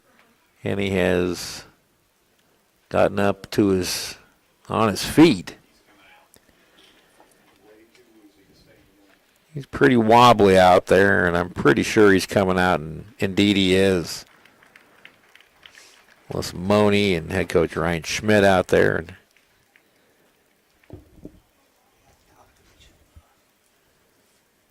Riley Metzger will enter the game in right field, so that will burn the DH.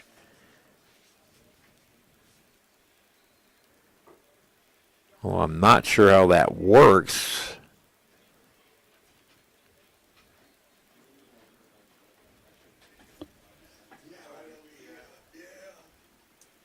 They should have got that so well.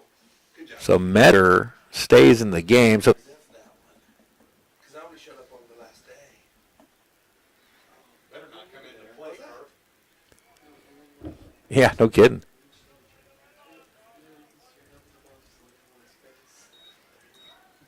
So now Frondorf will actually be slotted into the 3-hole. Metzger plays right field. The DH is burned. And now Braden Angle, the center fielder, will hit. That's a hard hit ball up the middle and through.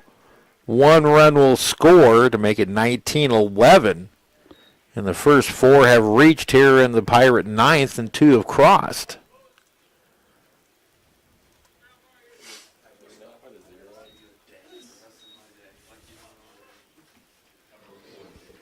Now it's back to the top. 2 out of 5. Still nobody out here in the inning. That's 7 unanswered runs now for the Pirates. You won't know when. 30 combined runs, 31 hits now. Indy's actually out hit Hutch 16-15. 72-70, 13 seconds left. Moyer takes the strike. I'm getting Wichita State Cincinnati updates over here. Shocks up 2 late. Breaking pitch at beauty from Frondor puts a strike and nothing into the count. Well, the coaching staff's wanted to play the extra 2 innings to get some innings in. Might be a little costly for Hutch.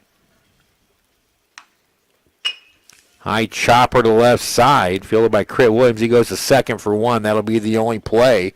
Coming down to score is Swank, and it's 19-12. Now a runner at first, 1 away.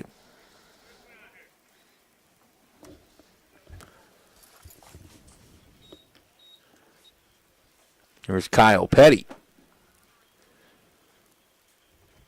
Petty singled to score his last time up. He's got a 3-hit afternoon, working 3 for 5. He takes a strike from Frondorf.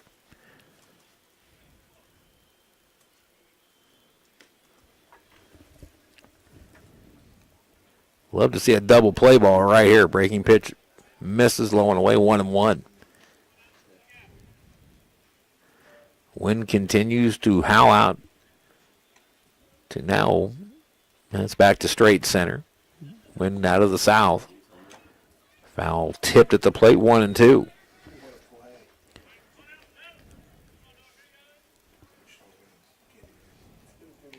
She didn't even know I was watching it.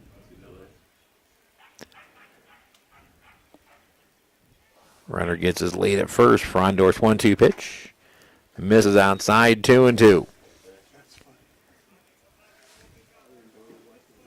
Pitchers trying to be too fine when they're up in the count. 2-2.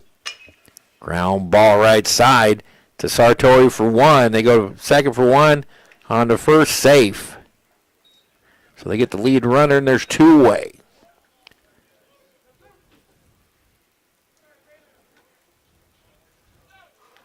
Maury raced at second. And Stuart Ojeda, the batter, hitting for the second time. He doubled his last time up and scored ahead of Thomas's home run. 19-12 Blue Dragons. Indy down to their last out. Ball one to Ojeda. That hit by Ojeda.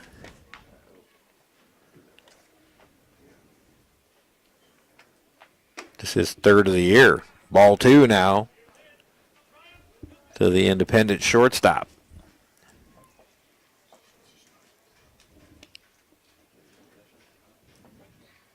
Oh, Bobby Morganson is okay after colliding with Logan Sartori. Logan stayed in the game. Bobby came out. Now it's 3-0 to Ojeda.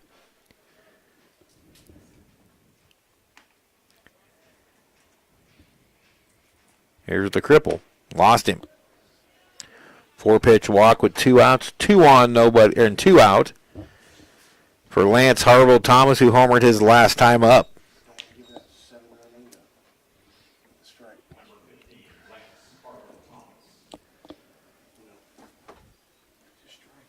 Harville Thomas, that home run, his only hit of the day, 1 for 4.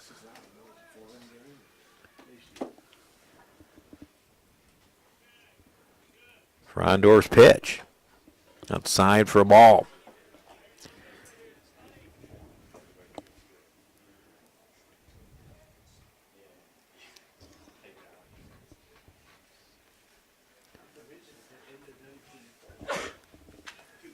Big cut by Harville Thomas back to the screen. County was a 1-1.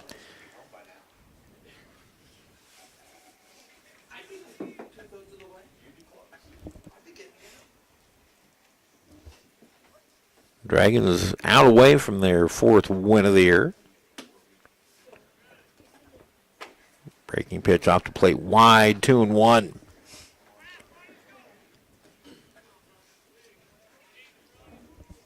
Done with the pitching staff and the depth thereof. 2-1. Hit to right field.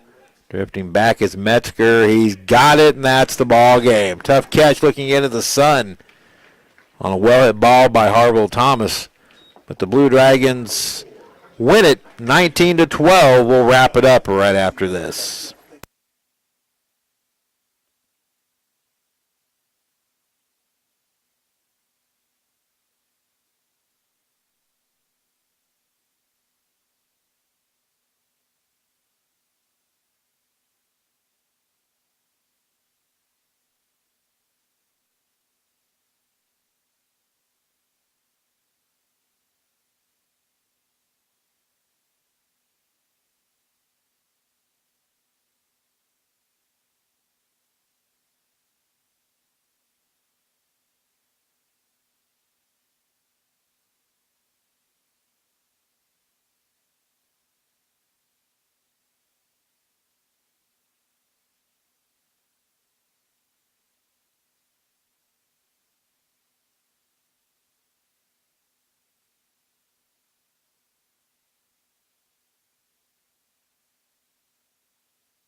Welcome back to Hobart-Detter Field, everybody. Hutchinson wins this one 19-12. The 2018 home opener in the books for Hutchinson. They improved to 4-3 after a 19-12 win over the Independent.